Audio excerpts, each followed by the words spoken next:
Si vous suivez la voile de compétition, le nom de Paprec, premier acteur du recyclage en France, vous est forcément familier. Sponsor depuis 2 décennies de marins engagés dans les plus grandes courses, Paprec est désormais aussi partenaire principal de la Solitaire du Figaro et de la Transat en double Concarneau-Saint-Barthélemy, rebaptisée Transat Paprec, une transat qui va se courir en double mixte. L'entreprise n'investit pas dans la voile par hasard, c'est le fruit d'une tradition familiale.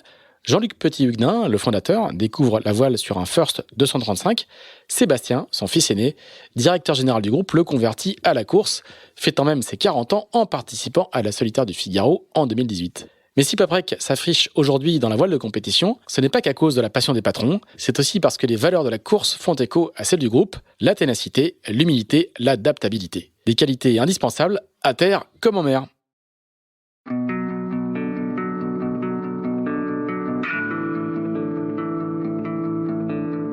Bonjour, vous écoutez Into the Wind, le podcast des marins qui font des phrases. Into the Wind est produit par Tip & Shaft, le média des professionnels et des passionnés de voile de compétition. Tip & Shaft, ce sont 2 newsletters hebdomadaires en français et en anglais, des podcasts, des événements, des formations ainsi qu'un festival de films et un studio de production de contenu que vous pouvez retrouver sur tipandshaft.com. Je suis Pierre-Yves Lautroux et je vous souhaite la bienvenue dans ce nouvel épisode d'Into the Wind. Bonjour Corentin Douguet. Bonjour Pierre-Yves Lautroux. Merci de nous recevoir pour ce nouvel épisode d'Into the Wind. On est dans un endroit incroyable, je sais pas si c'est mon adjectif. On est à Tréguennec. Alors Tréguennec, pour ceux qui connaissent pas, je pense que c'est le cas de pas mal de gens, c'est un petit village au cœur de la baie d'Audierne. C'est ça. La fameuse baie d'Audierne qui est tellement longue en convoyage ou en course. Je la vois un peu différemment maintenant. Voilà, exactement. Et on est à la ferme des dunes. Ouais. Est-ce que tu peux nous expliquer un petit peu ce que fait un marin dans une ferme dans les dunes ?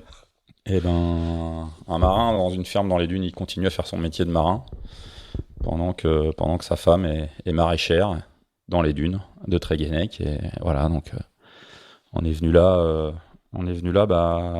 pendant le Covid, entre les 2 confinements.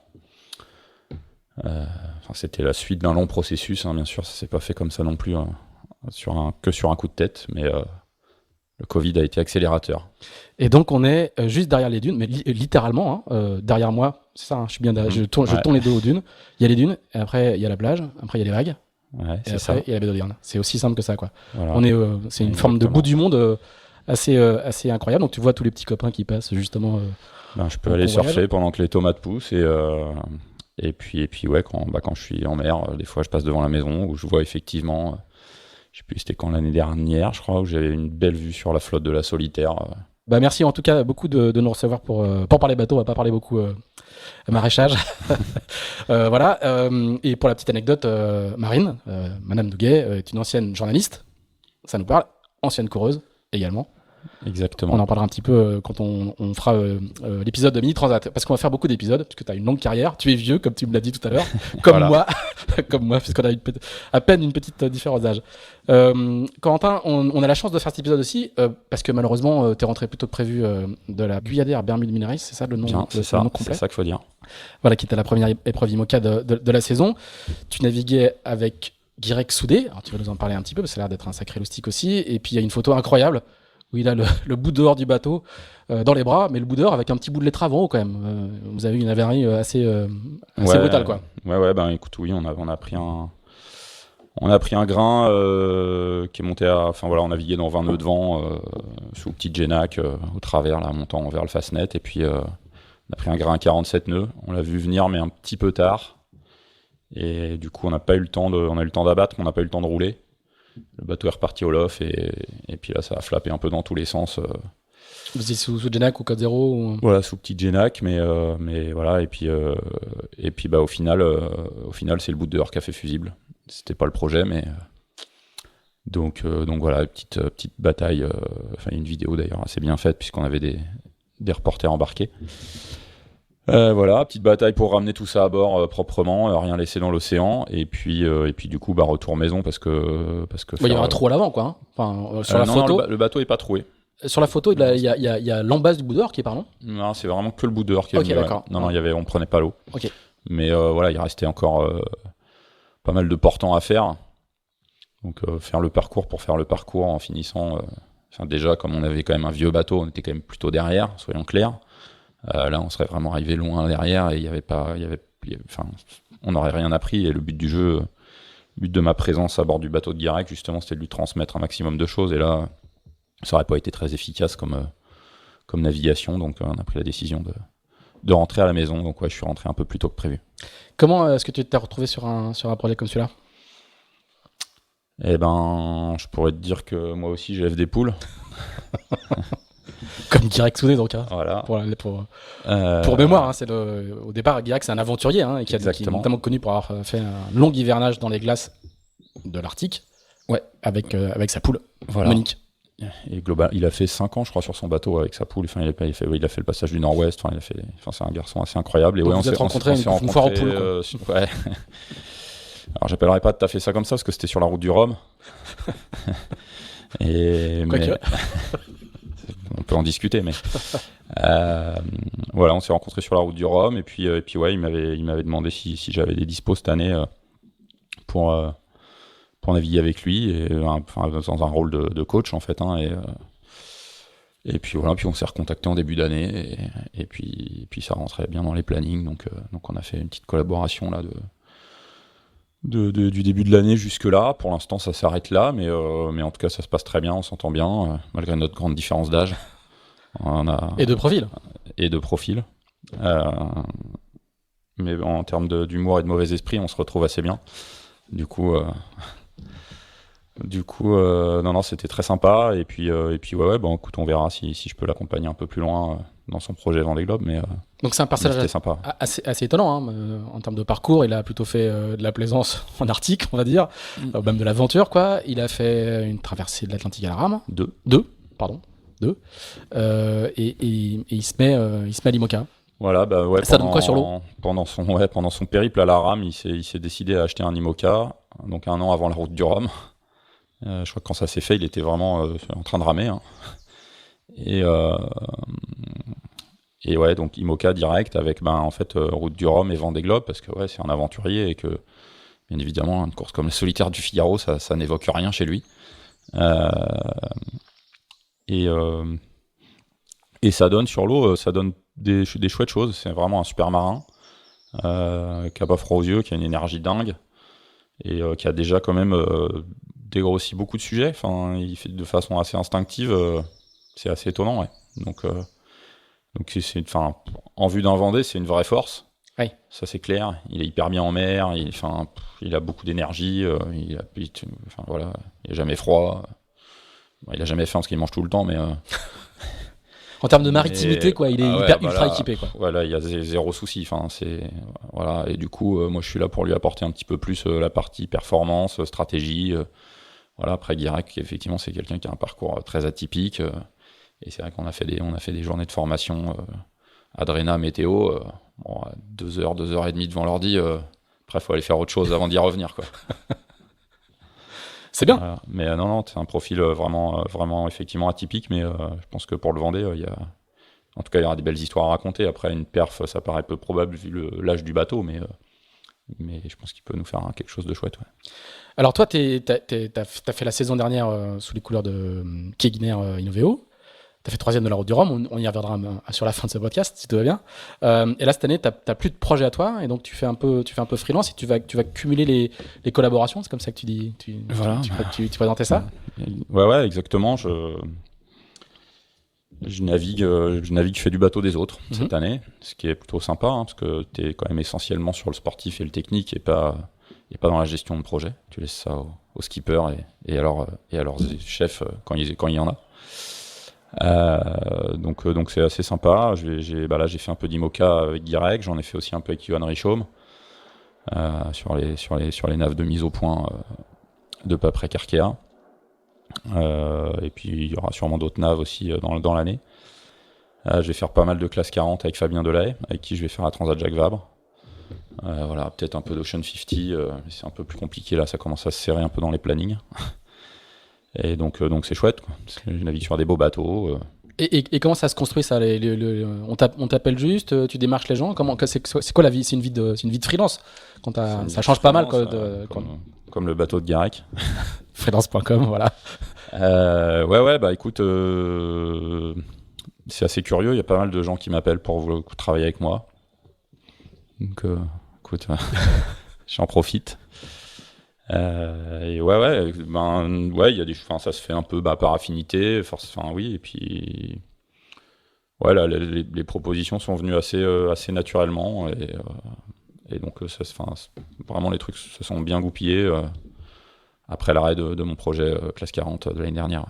Et ça te plaît de vivre comme ça, d'aller d'un projet à l'autre, de cette vie de freelance justement? Ouais, là c'est vraiment sympa parce que c'est vrai que quand c'est des beaux projets, hein. Voilà, que je suis sur des beaux projets, je vais naviguer sur pas mal de bateaux différents, notamment des bateaux neufs à mettre au point, ce qui est toujours vraiment intéressant intellectuellement et techniquement.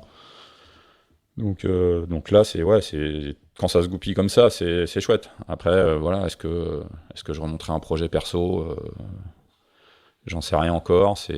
Tout. Il y a plein de choses ouvertes, mais là j'en profite.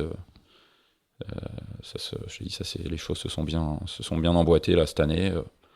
Je vais pouvoir prendre un peu de vacances cet été avec mes enfants. L'avantage de quand on n'a pas de projet à soi. Voilà, normalement c'est quand tu as fini de naviguer, à peu de choses près, tu as fini de travailler. Tu as un petit débrief ou 2-3 petites choses à gérer, mais voilà, tu récupères pas une montagne de boulot, de gestion de projet derrière. Donc ouais, normalement ça laisse un peu plus de temps. Et puis en fait le marché du marin professionnel aujourd'hui en France, il a quand même fini par se structurer un petit peu. Il y a beaucoup d'activités, il y a beaucoup de bateaux. Les projets de Classe 40 par exemple se sont beaucoup structurés avec beaucoup de sponsors, donc des moyens pour payer des équipiers une partie de l'année.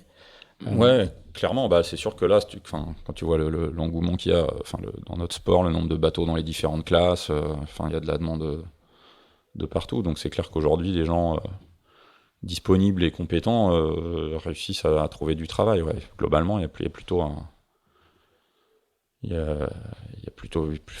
un manque, on va dire. Ouais. Je veux dire que ce soit dans les équipes techniques, tu vois qu'il y a tout le temps des annonces pour les équipes IMOCA, ils cherchent tout le temps du monde, les chantiers aussi, pour des navigants, pour des météorologues. Il y a du boulot. Ouais. Et même sur une Jacques Vabre, on attend une centaine de bateaux. Donc ça fait 200 marins. C'est ça, et 200 exactement. marins, c'est pas que t'as pas asséché le marché, mais pas loin, quoi. Hein. Ouais, exactement. Donc non, on a de la chance. Hein. On est dans une phase de notre sport, il est en crise de croissance. Ce qui dans le monde dans lequel on vit est quand même assez étonnant. Mais tant mieux. Profitons-en en tout cas. Et puis c'est une chance. Donc.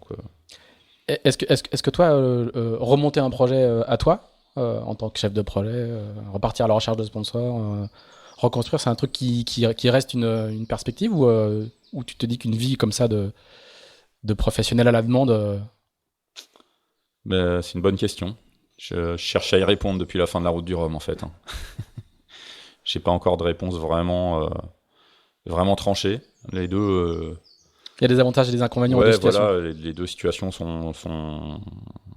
peuvent être très belles ou difficiles dans les deux cas. Donc sincèrement, j'ai pas de réponse à te donner. Je me ferme aucune porte. J'ai encore envie de naviguer en tout cas.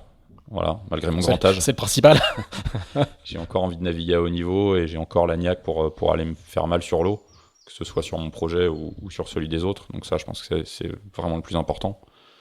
Tant qu'il y a ça, on peut continuer à naviguer. Après, les années passent quand même et il faudra trouver le bon moment pour dire ne pas y aller juste pour prendre un billet, quoi. Ça, je pense que c'est le moment où il faut savoir dire stop, quoi. T'as encore un peu de marge. Mais pour l'instant, écoute, j'ai encore envie d'y aller, donc j'y vais. L'année est complète, t'as encore de la place ou c'est pas pour moi. Hein. Là, on affiche à peu près complet, ouais. Voilà. C'est pas mal. Ouais. Très bien. Alors, on va voir comment on arrive à cette situation-là en reparcourant donc, ces longues années. Ça va être le gimmick de tout l'épisode. Hein. Ces longues années. C'est le grain, c'est la machine à. Cafetière dit stop. La machine qui moule le grain de la machine à café qui est très bon, qui se met en marche.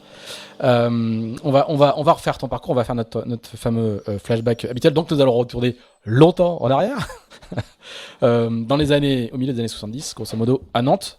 Comment le jeune Corentin Douguet, avant de devenir ce professionnel très demandé de la voile, commence à tomber dans la marmite? Il y a un papa, je crois, c'est ça, non? Ouais, ouais, mon père a toujours eu des bateaux, donc on habitait à Nantes, mais il est finistérien. Ça douguait. Voilà, tu vois, je suis revenu sur les terres un peu familiales.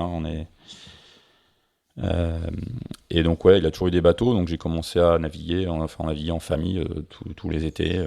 Donc, ouais, je crois que les premières croisières en Muscadet, je devais avoir 2 ans. Voilà, tu vois. Et puis, voilà, c'était le truc de l'été. Et puis, je pense vers 15 ans, j'ai commencé vraiment à prendre goût, à être plus actif, et puis à vraiment prendre goût à ce truc-là, et à être bien en mer. Et puis. Et à Nantes, pas d'école de voile, pas de voile tout au long de l'année. Mon père a bien tenté de me faire de l'optimiste au SNO. Le SNO, c'est la Société nautique. Sport nautique le sport nautique de l'Ouest. C'est l'un des grands clubs nantais. Voilà, auquel je suis toujours licencié. Enfin, il y a eu un chemin entre les deux, mais voilà. Mais si tu veux, à l'époque, il n'y avait pas les combis Décathlon pas chers, quoi. Donc il a suffi de 2-3 sessions hivernales un peu rudes pour que je dise que en fait, je le sentais pas trop. Et voilà, du coup, non, je suis pas passé par la case des rivers, école de voile et tout ça. Donc voilà, j'ai fait beaucoup de croisières, j'étais bien en mer. J'en ai déduit peut-être un peu hâtivement que officier de marine marchande, ça allait être un truc sympa. Très tôt. Ouais, non, enfin fin de lycée, quoi. Voilà, et puis du coup, j'ai fait des études d'officier de marine marchande. Et c'est une tradition familiale quand même, non? Ouais, il y a des officiers de marine, beaucoup dans ma famille, surtout dans la marine nationale. Mon grand-père était amiral, etc. Voilà. Donc, mon arrière-grand-père aussi. D'accord. Voilà, il y a que la génération de mon père où il n'y a pas de marin de métier, quoi. Donc, mais oui, il y a un petit atavisme familial. Et voilà. Et pendant mes études de marine marchande, en fait, là, j'ai commencé à régater avec les copains du fond de la classe, où il y avait déjà. C'est que là que tu découvres la course. Ouais. Avant, il n'y a pas de course du tout. Avant, il y a une course croisière ou deux, mais vraiment complètement anecdotique. Et là, ouais, je découvre la régate. À 20 ans, quoi. Enfin, très très tard, du coup. C'est ça. À 20 piges, je me suis assis, quand je suis rentré en marine marchande, j'ai fait comme d'hab, je suis allé au fond de la classe, près du radiateur, là. Et sans le savoir, c'était à Nantes, je me suis assis à côté de Thierry Douillard. Ah, d'accord, très bien. Voilà. Je savais pas qui c'était. Et voilà, et c'est un peu de sa faute si j'en suis là, ouais. Donc, peut-être expliquer qui c'est aujourd'hui. Donc, Thierry Douillard, c'est le coach de l'équipe de SecGP, que je crois que tu as interviewé récemment. Plutôt dans Pause Report, l'autre podcast. Et qui a fait, à l'époque, il faisait déjà, quand nous on était étudiants, il était sur le World Tour de Match Race avec Marc Bouette. Tu vois, donc voilà, et puis depuis il a fait la coupe et tout un tas de choses. Il va faire la coupe en long. Voilà, enfin la coupe comme navigant, là il va la faire comme coach, mais donc voilà, et puis mais comme dans toutes les histoires de vie, souvent c'est quand même quelques rencontres un peu clés, voilà. Donc il y a eu Thierry effectivement cette année-là, mais plein d'autres copains aussi qui naviguaient bien, et puis ça a commencé un peu comme ça. L'année d'après, qui est rentré en marine marchande avec nous, c'était Fred Guillemin, qui était à l'époque en préparation olympique en laser. Dans la promo au-dessus de nous, qui a navigué, tu vois, j'ai fait les decks avec Charles Caudrelier. D'accord. C'était un petit club de.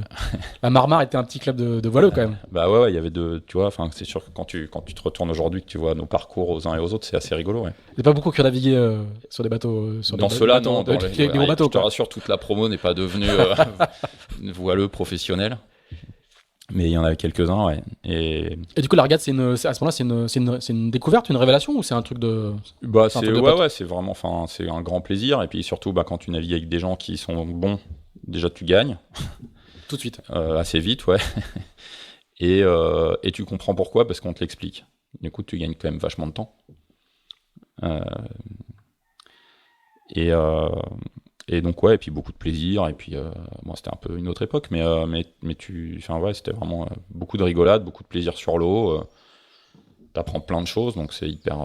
Et du coup, à l'époque, vous faites quoi? Vous faites du match race l'hiver? Vous faites c'est quoi les types de régates que vous faites? Il y a un peu de tout. Il y a les régates étudiantes. Tu vois, à l'époque, il y avait un truc je crois que ça existe encore. L'Armorica Cup, c'est ça, non? Il y avait le défi voile des étudiants nantais, qui était une compète entre écoles nantaises, où tu gagnais un bateau pour aller faire les decks, etc. Tu vois, et donc nos adversaires, moi je naviguais avec Thierry et Fred, et on se battait contre Pierre Laubertet, Mathieu Richard. D'accord. Tu vois, qui étaient aussi étudiants à Nantes, c'est la même génération, donc enfin, tu vois, c'était assez solide sur l'eau quand même au final. Donc, étaient des futurs grands match racers et concurrents du Tour de France à la qui a voile. dû être vice-champion du monde de match race, avec qui j'ai eu la chance de naviguer sur le Tour. Un marin exceptionnel. Et donc, ouais, c'est un peu tout ce que tu peux, quoi. Voilà. C'est beaucoup de. Donc, c'est toutes les opportunités. C'est aller faire des Spi West France sur n'importe quoi. Et voilà, convoyer des bateaux, et puis commencer, voilà. Mais la bascule est très forte, quoi. Tu passes des années de croisière avec les parents à la compète à quasi très haut niveau déjà avec ces gens-là, quoi. Ouais, bah c'est sûr que c'est allé assez vite, ouais.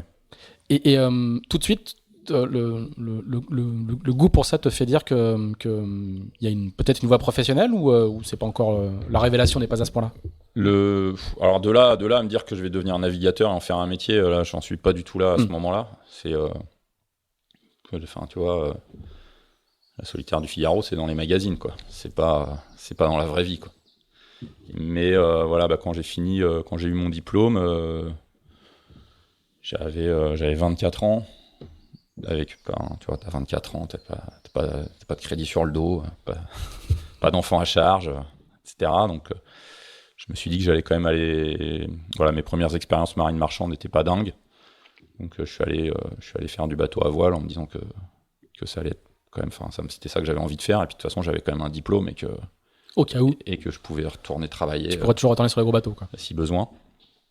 Et voilà, et puis j'ai commencé à... Est-ce que tu avais fait Marmar plus par passion de la mer ? Ouais, au début, l'envie, c'était ça, ouais, c'était d'avoir un métier qui reste sur l'océan, avec potentiellement pas mal de temps libre. Et c'était la vision du métier quand t'as 20-25 ans. Après, il y a peu de marins qui font toute leur carrière au long cours, même s'il y en a forcément, parce que les bateaux continuent à naviguer, mais non, c'est vraiment des métiers super particuliers, quoi. C'est compliqué, humainement. Familialement. Et voilà. Donc je suis parti faire du bateau à voile. J'ai fait convoyeur, j'ai fait préparateur sur la solitaire notamment. Et, préparateur de qui ? J'ai été préparateur de Ronan Guérin pendant 2 saisons sur la solitaire du Figaro. Et puis ouais, un peu tout ce qui passait. Voilà. Et toutes les opportunités de naviguer, de régater qui passaient par là. Et puis... Donc là, ça s'est fait petit à petit. Là, tu bricoles un peu, quoi. C'est bricolage complet. Ouais. Un peu rémunéré de temps en temps. Voilà, surtout que on est, c'est il y a 25 ans et c'est pas comme maintenant, quoi. Préparateur de Figaro, c'est pas un vrai métier. Hein. Déjà figariste à l'époque. C'est un job d'été. Figariste à l'époque, ça doit être un métier pour 15 mecs. À tout casser, je pense. Enfin, peut-être un peu plus à ce moment-là, mais parce qu'on on est à la fin des années 90, donc un peu plus, mais ouais, c'est quand même c'est plus rock'n'roll, mais c'est rigolo. Alors quand est-ce que tu vas te coller à ta première course ? C'est quoi ton objectif à ce moment-là ? C'est juste là, l'objectif d'apprendre, à ce moment-là, ouais, c'est d'apprendre et de naviguer. Et puis je vois qu'à chaque fois que je navigue, ça se passe quand même bien. Je vois que le solitaire, c'est quand même sympa et pareil, je me débrouille plutôt pas mal là-dedans. Puisque justement aussi, tu vois, n'étant pas passé par la voile olympique, la voile légère et tout ça, j'ai quand même aussi des bonnes lacunes, hein, dans la partie régate, tu vois, finesse pour mener un bateau, etc. Mais comme je me débrouille un peu dans tout, en fait sur du solitaire, c'est un peu ça que tu cherches. C'est plutôt de savoir un peu tout sur tout. Mais sans être spécialiste de rien. Et voilà, les choses s'enchaînent comme ça. Et puis du coup, à un moment, je me dis que je vais essayer de faire la Mini. Voilà, donc mon premier projet, c'est la Mini 2001. Et pourquoi ? Parce que c'est ce qui semble le plus accessible, en fait, à ce moment-là, financièrement, sportivement. Déjà à l'époque, il y a peu de, tu vois, par exemple sur la partie Figaro, il y avait pas toutes les filières qu'il y a maintenant. Enfin, il y avait que le skipper Crédit Agricole et en l'occurrence, j'avais déjà passé l'âge. C'était 25 ans le cut. Donc tu vois, moi, le temps que je finisse mes études et que j'apprenne à peu près où était l'avant de l'arrière, c'était fait, quoi. Il n'y a pas skipper massif, il n'y a pas Bretagne CMB. Enfin, Bretagne CMB est l'héritier du skipper agricole. Mais... Voilà, mais qui est sur un an, et qui est pas structuré comme maintenant, etc. Donc il n'y a pas autant d'opportunités. Donc Mini Transat. Donc la Mini, ça semblait être le bon. Ça semblait être le bon choix, quoi. Mais quand on parle presque un peu par défaut, non? Non, pas par défaut, non. C'est pas le rêve d'une vie non plus, quoi. Si, parce que ça faisait partie. Ben si, quand même, si. Enfin, non, ça fait partie des épreuves majeures, hein, clairement. C'est une épreuve magique. Quand tu vois les noms, de tous ceux qui sont passés par là et tout. Donc oui, c'était quand même. J'avais avant de lancer mon projet, j'avais pas navigué en mini. Mais j'avais quand même. Ça faisait partie des courses qui faisaient rêver. Ça fait partie toujours, même maintenant, de l'histoire de la course au large et des étapes par lesquelles c'est quand même super chouette d'être passé, même si, encore une fois, il n'y a pas de parcours type. Donc non, il y avait plein de bonnes raisons d'y aller, une vraie envie de découvrir ce truc-là. Et même si à l'époque, j'étais peut-être effectivement un peu plus. Il y a une dimension aventureuse dans la mini que j'avais pas bien mesurée. Ouais, t'étais déjà. Alors, il se trouve que on l'a fait à la même époque. Et moi, le souvenir que j'en ai, c'était t'étais déjà très, très orienté course, quoi. Ouais. Du coup, à partir. T'avais déjà un gros bagage. Enfin, pour nous, de l'extérieur, t'avais déjà un bagage de compète qui nous semblait important. Ouais, j'avais couru un peu en Figaro, en fait. Et du coup, pour les ministres de cette époque-là, les figaristes, c'était. Même un apprenti figariste, c'était quelque chose. Voilà, ouais, j'avais eu l'opportunité de courir un peu en Figaro. En fait, ma première vraie course. Là, je reviens un tout petit peu en arrière, mais ma première vraie course sur le circuit Figaro, c'est le Tour de Bretagne 99 avec Karine Fauconnier.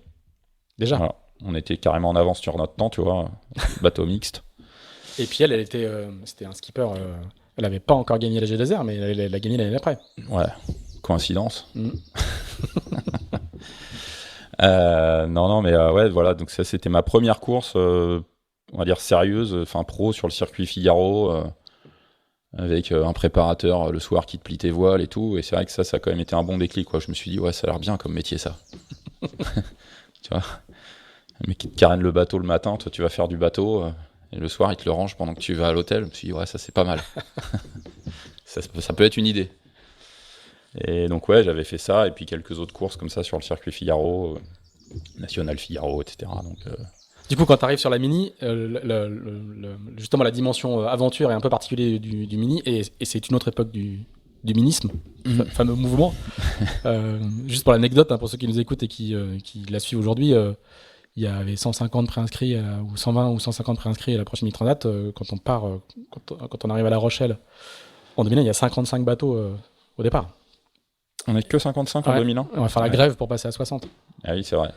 Donc c'est pas du tout les mêmes volumes et c'est pas du tout la même. Il y a pas la même pression. Comment tu la prépares? Alors, comment ça s'organise? Alors ça, c'était hyper formateur parce que j'ai tout fait à l'envers. J'ai fait tout ce qu'il fallait pas faire. Donc à l'arrache, hein, c'était encore une fois, tu te dis c'est une autre époque. Moi, je loue un bateau, un proto neuf qui est mis à l'eau en mars ou en avril l'année de la mini. C'est la première année où il y a les qualifs. Jusque-là, il y a très peu de qualifs. Et donc, tu vois, on est quand même sur un plan bien à l'arrache. Donc voilà, donc j'ai quasiment pas d'expérience, pas de temps et pas d'argent. Donc à partir de là, ça peut que pas bien se passer. Il y a une logique là-dedans. Et voilà, donc j'ai quand même fait cette mini, mais ouais, c'était bien à l'arrache.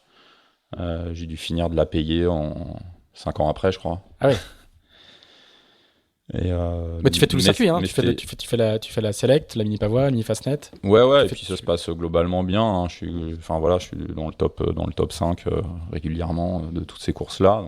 Donc oui, c'est plutôt engageant. La Mini se passe un peu moins bien, mais voilà, c'est hyper riche d'enseignement, quoi. Tu tombes à l'eau sur la première étape? Ouais, sur la première étape, je me fais une petite baignade au large du Portugal. Et t'es attaché? Mais je suis attaché. Bonne leçon. Ouais. Mauvaise idée, mais bonne leçon. Et puis, du coup, je fais une escale au Portugal. J'hésite. Enfin, ma carrière de coureur au large aurait très bien pu s'arrêter là. Je fais une escale au Portugal pour réfléchir un peu à tout ça et en profiter pour réparer un peu tout ce qui n'allait pas à bord. Parce que forcément, comme je me suis mal préparé, parce que j'avais pas de temps, pas d'argent, il y a pas mal de petits problèmes techniques. Mais bon, voilà, du coup, je repars du Portugal. Et tu tombes à l'eau dans quelles conditions? Au près, dans la brise, là, tu sais, on était on passe le Cap Finistère au près. Dans la brise, il n'y a pas non plus, il y a pas 50 nœuds, hein, mais c'est des petits bateaux, quoi. Mm-hmm. Donc voilà, en allant à l'avant, je crois que c'est en allant prendre un riz dans le Solent ou une histoire comme ça. Ça commence à être loin et la mémoire fait que tu as plutôt envie d'effacer ce genre même s'il faut que ça serve d'expérience, tu essayes un peu de mettre ça au fond d'un tiroir. Et tu repars finalement. Enfin, tu fais une pause pour réfléchir, mais tu repars. Je repars, je vais à Lanzarote et puis après je fais une deuxième étape. Qu'est-ce qui te fait repartir? Je sais pas, j'avais nulle part où aller d'autre, je pense. Il y avait personne qui m'attendait à la maison. Donc autant continuer. Ça tient pas à grand chose, hein. Et puis il y a cette deuxième étape qui se passe quand même beaucoup mieux. Et voilà, poteau noir, l'arrivée à Salvador, quand même magique. Et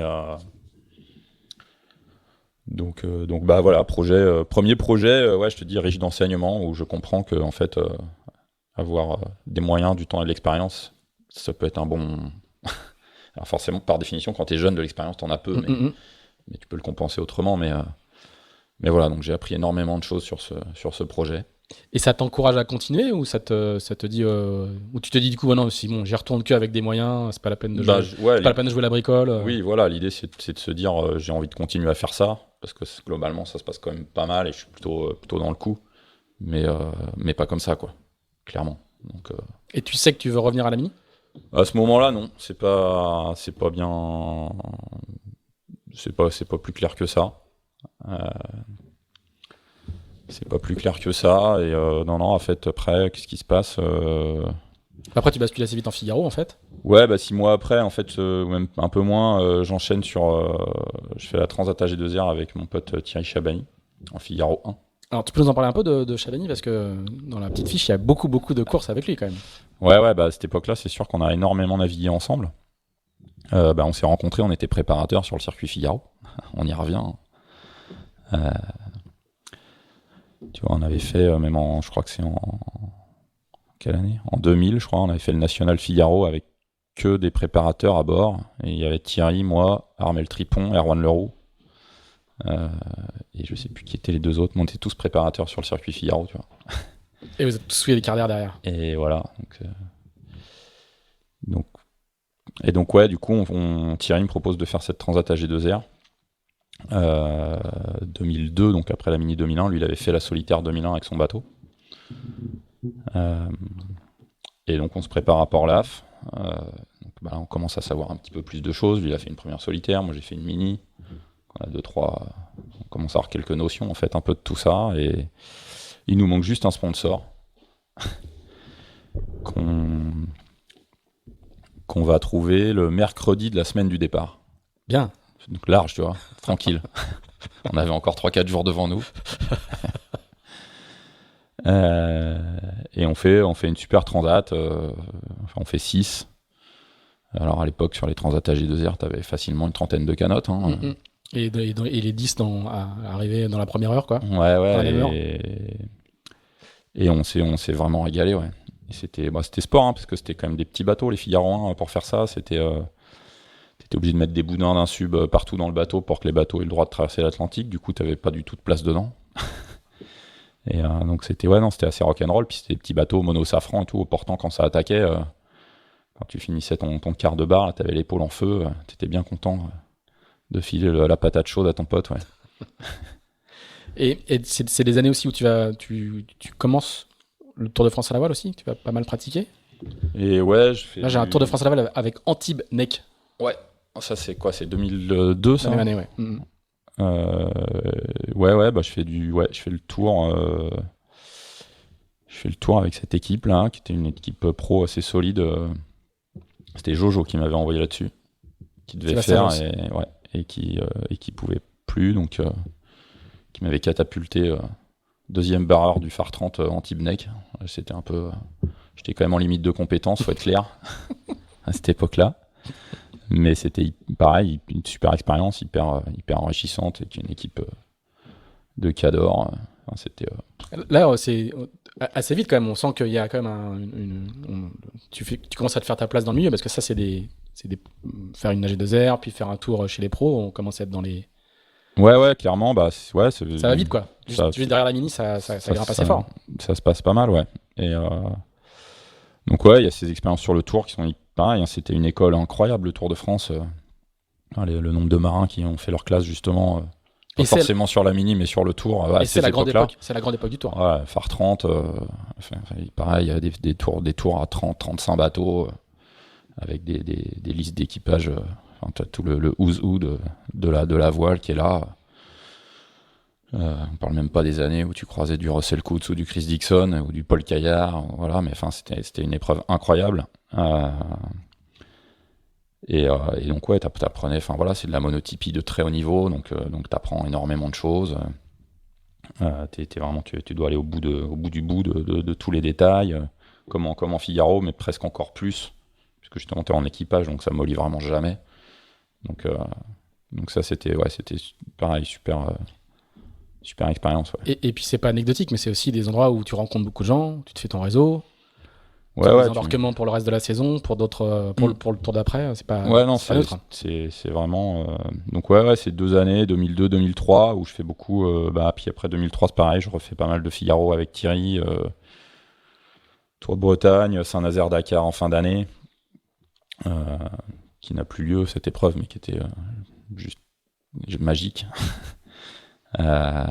Et aussi en 2003, je fais aussi le tour sur Ville de Douarnenez, là en tant que chef de projet.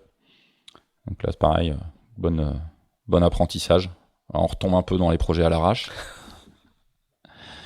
mais super expérience, donc hyper enrichissante. Les années à beaucoup d'accumulation d'expérience. Et là t'es quoi? T'es pro? T'es semi-pro? Ça reste du bricolage. En 2003, je commence à gagner ma vie à peu près. Voilà. Je commence à être payé réellement pour naviguer. Pas des milliers et des cents, mais ça commence à matcher. Ouais. Il est temps. Et qu'est-ce qui te fait rebasculer au mini alors?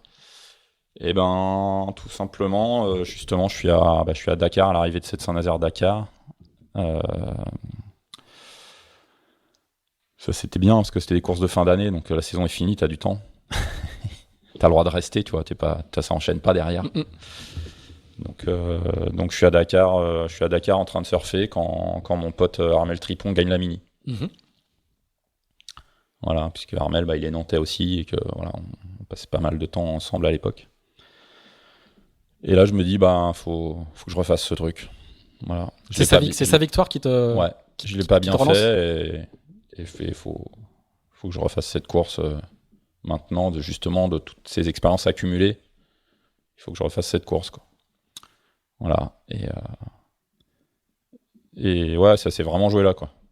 Et du coup, je rentre de Dakar et je me dis, maintenant, il faut que j'achète un mini. Et on est à 2 ans de la mini et il faut que je fasse ce truc bien, que je le fasse bien. Et voilà. Et donc, j'achète le proto Manuard de Loïc Lebras, que tu connais. Très bien. 433. Voilà. Et voilà, j'achète ce proto en rentrant de Dakar. Je vais taper à la porte des banques, etc. Je trouve un banquier assez fou pour me prêter de l'argent pour acheter un proto sur ma bonne tronche, tu vois. Donc, le mec était quand même. Et c'était le même qui avait prêté de l'argent à Armel Tripon pour acheter son proto. Dans tous les épisodes d'Into the Wind, il y a toujours un banquier à un moment. Et souvent tu donnes son nom si tu veux, si tu t'en souviens. Il y a toujours un banquier qui à un moment fait ce geste-là, quoi. Ouais.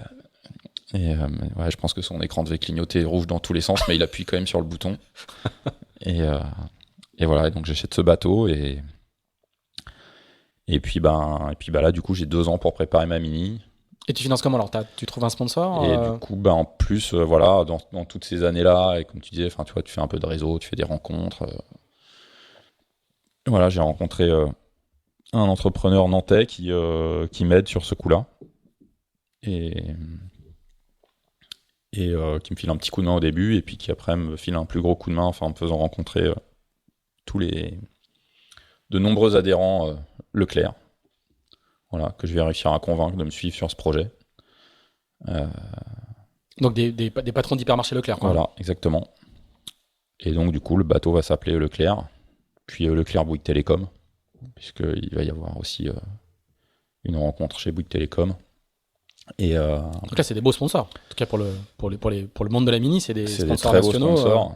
C'est des très beaux sponsors. Et donc, 2004, c'est encore un petit peu à l'arrache. Mais bon, le bateau est à moi.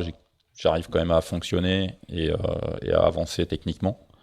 Et puis, fin 2004, du coup, là, j'ai des vrais sponsors, un vrai budget, un an de mini. Et donc là, c'est l'America's Cup, quoi. J'ai un préparateur. On démonte le bateau. Tu dors à l'hôtel sur les courses. On optimise tout ce qu'on peut. Je mets vraiment le truc à ma main, quoi. Je fais les choses. J'ai les moyens de faire les choses comme j'ai envie de les faire. Ce qui est déjà un énorme kiff. Et souvent un facteur de réussite, quoi. Voilà, du coup, cette fois-ci, j'ai du temps, j'ai plus d'expérience et j'ai des moyens. Et du coup, en 2005, c'est festival, quoi. Ouais. Tu vas gagner toutes les courses que tu vas faire, en fait. Ouais. C'est assez simple, hein. Enfin, en mini, en tout cas. Ouais. Enfin, il y a la première, la Select, que j'abandonne parce que je casse mon bout de dehors. Voilà, il restait un truc à faire sur le bateau. C'est con, mais voilà, du coup, on le valide. Je rentre, on le refait, et après, effectivement, je gagne toutes les courses que je fais. Donc ouais, c'est une saison. Mini Pavois, Mini Fastnet, Transgascogne. Et t'es le grand favori de la Transat, et t'assumes plutôt bien ton statut. Ça m'a un peu pourri ma Transat, du coup. Parce que, d'avoir été le favori ? Du coup, j'envisageais même pas de faire deux, quoi. C'était juste pas possible, en fait. Donc dès qu'il y avait un bateau devant moi, ou tu vois, je me mettais une pression de malade, quoi. C'était pas possible que ça se finisse autrement que par une victoire. Et du coup, tu l'as mal vécu ? Il y a eu des moments un peu durs, ouais, parce que tu vois, du coup, j'étais vraiment, pour le coup, alors là, j'étais dans la compète pure et dure. Et puis en mini, tu sais comment c'est, tu vois, tu as un classement qui tombe, le mec a gagné 5000, tu sais pas où il est. Là, tu prends feu très vite. Et puis le prochain classement, il est le lendemain. Donc, t'as 24 heures pour fondre. Tu te calmes, parce que tu n'auras pas d'autres infos avant 24 heures. Savoir si tu as repris les 5000 qu'il t'a pris ou pas. Voilà, je me battais quand même contre Yves Le Blévec et Alex Pella, tu vois, qui sont pas des manches. Donc, mais voilà, et ouais, ça se termine comme je l'avais imaginé. Et c'est sûr que là, ce moment-là, il est incroyable. Et pour mémoire, hein, tu finis une demi-heure derrière Alex Pella sur la deuxième étape. Tu te doutes un petit peu Non, parce que là, en fait, je le vois toute la journée. Je l'ai en visu, on s'est parlé à la VHF, et comme je lui ai mis 9 heures et des brouettes sur la première étape, on sait que tous les deux, que sauf catastrophe dans les 30 derniers milles, la messe est dite. Mais c'est chouette parce qu'en plus, c'est un mec avec qui je m'entends très bien, que j'avais rencontré quand il était préparateur sur le circuit Figaro. Et c'est un bon copain. C'est bien plus efficace que la marine marchande. Et c'est un très bon copain, et du coup, je trouvais ça super qu'il ait cette victoire d'étape, et que moi j'ai le général. Ça m'allait très bien, quoi. C'est le moment où tu rencontres Marine, sauf erreur de ma part, qui fait la mini Transat. Qui faisait la mini aussi. La mini, en bateau de série. C'était vraiment une grande saison. Ouais. Tu vas rester un petit peu dans le milieu, parce que tu vas participer au Nasira, qui a été bateau de série. Alors c'est peut-être pas à ce moment-là, mais en tout cas, ouais, pas très peut-être que la graine est posée à ce moment-là. Oui, pas très longtemps après, on décide de lancer le Nasira 650 avec quelques copains. Comment ça vient de vouloir lancer un bateau de série alors que tu as fait que du proto ? Et c'est un projet industriel, c'est des projets complexes, quoi. Ouais, c'est un cumul de plein de choses. À ce moment-là, Marine avait notamment envie de continuer à faire un peu de mini. Ça, c'était dans l'équation. Et puis l'idée, c'était peut-être de voir s'il n'y avait pas moyen de justement aussi de se diversifier, de pas être que skipper. Et voilà. Et puis du coup, on s'est dit qu'il y avait un truc à faire, parce que le Pogo 2, qui était le bateau référence à l'époque, était encore un tout petit peu dans le compromis course croisière, qui était censé être l'esprit du mini de série à la base. Exactement. On voit bien que depuis, ça a bien basculé. Exactement. Et que même déjà à l'époque, il y a quand même pas beaucoup de ministres qui emmenaient femmes et enfants en croisière sur leur mini de série.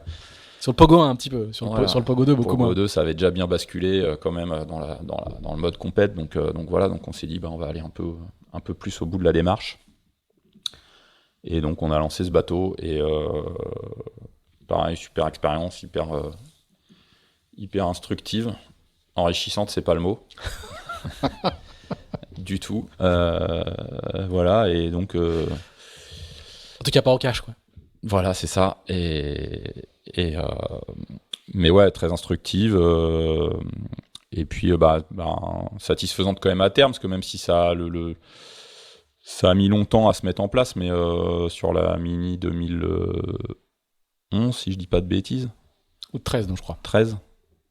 Il y a 3 podiums, trois, ça. Voilà, les 3 il y a premières 3 places. Nassira sur le podium. Donc tu te dis qu'on n'avait pas tout faux. C'était un plan Axel de Beaufort. C'est un plan Axel de Beaufort. Alors, c'était un plan Nassira, du coup. Oui. À l'époque, son cabinet s'appelait Nassira, dans lequel il y avait Axel de Beaufort et Alexis Muratet. Et tu vas réussir à vendre à ton beau-père, je crois, non? Moi, j'ai fait une course une fois avec Pascal. voilà, c'est lui qui a acheté le premier. C'est ça. Voilà. Si mes souvenirs sont bons. Donc, juste après la Mini, quand même, tu vas faire ce presque pourquoi tu étais destiné. On en a parlé déjà plein de fois. Tu avais été préparateur de la solitaire. Donc là, tu vas entamer Voilà, ta première session. Après la Mini, en 2006, ton Master 1 de figarisme. Je rentre en Doug. Mais ça, Doug, les jeunes d'aujourd'hui ne peuvent pas comprendre, Ouais. Quentin. Mais ouais, effectivement, j'arrive à la fac. J'ai mon bac et j'ai mon bac de course au large. Et ça, c'était un projet, quand même. Ça semblait... Ouais, moi, je fais appel à mes souvenirs, ça semblait naturel, très naturel pour toi. Ouais, c'est sûr que oui. Tôt ou tard. Ils ont commencé sur ce circuit et puis c'était quand même l'épreuve référence, quoi. Il y avait, tout le monde était là, quoi. C'était là que ça se passait. Il y avait pas, et en fait, il y avait pas de. Tu faisais du Figaro ou le Vendée Globe, mais c'est tout, quoi. Il y avait, le classe 40, ça n'existait pas. La classe était La fondée en classe, 2006, voilà, quoi. Elle vient de naître, mais voilà, c'est pas un projet sportif à ce moment-là, enfin, en tout cas pas pour moi. Et les multi 50, ils existent à peu près pas non plus. Il y a Franck Yves qui a son multi 50 et qui se balade Tout seul. qui est un peu trop en avance sur son temps. Mais voilà, donc en fait, soit tu passes du Mini au Vendée Globe, ce que j'avais évoqué avec mes partenaires de l'époque, soit tu fais du Figaro, mais c'est tout. Il y a pas, donc voilà. Le Vendée Globe est un objectif lointain, une envie, un truc qui flotte dans l'air. À ce moment-là, en 2005, quand j'arrive de la Mini, l'idée de pas passer par la case Figaro, elle fait plus que me traverser l'esprit, quoi. Il y a le Vendée Globe 2008 qui arrive, qui est 3 ans plus tard. Je me dis, j'ai quand même 2 beaux partenaires, je leur pose la question, quoi. Et non. Donc du coup, je vais faire du Figaro. Mais ce qui est très bien aussi. Et tu suis en Figaro, par contre. Il te suit en Figaro. Ouais, il me suit en Figaro. Alors du coup, là, maintenant, depuis le temps que tu les fréquentes, comment ça se passe cette première saison? Eh ben écoute, elle se passe bien, sauf sur la solitaire. C'est ballot, hein. Non, et encore, c'est pas vrai, parce que alors elle se passe quand même plutôt bien. Déjà, on commence par refaire une AG2R avec Thierry, parce que quand même, ce coup-là, c'était moi qui l'invitais. On refait 6. On n'a pas progressé, en fait. Et puis, à l'époque, c'était magique, hein. Quand tu avais un peu de moyens, tu faisais la Transat AG2R. Après, ton bateau, il revenait dans le sud. Tu allais faire la Generali à Porquerolles, en Méditerranée. C'était juste un régal au mois de juin. Et la solitaire au mois d'août. Et tu finissais par une petite épreuve et un national équipage en Atlantique. C'était vraiment le circuit de ce moment-là. C'était incroyable, quoi. On se régalait. Et ça se passe bien, sportivement ça se passe plutôt bien. On fait une belle transat, je crois que je fais premier bisu à la Generali. Je dois faire 10 ou 11, un truc comme ça. Je suis plutôt dans le coup. Voilà, après, ça fait partie de mes grands souvenirs quand même. Je prends mon départ de ma première solitaire à Cherbourg. on doit être 50 bateaux, je pense. 50-55 bateaux, c'était à peu près les quotas de l'époque. Avec la piste aux étoiles. Plus que du beau linge, une flotte bisu complètement dingue. Tu vois, les bisus 2006, avec moi, il y a Chris Pratt, Erwan Israël, Gilles Damaé, Ronan Tressard. Rien que le classement bisu déjà, c'est déjà le délire. Plus tous les cadors qui sont là, les Yann Eliès, et en veux-tu, en voilà. Et donc la bouée France Inter à la sortie de la rade de Cherbourg, je suis en tête. Et puis après, t'as une photo ? Et puis après, ouais, il y en a, ouais. Tu m'étonnes. Et on traverse la Manche, on va virer la bouée des Shambles là à Portland Bill, et je suis toujours en tête.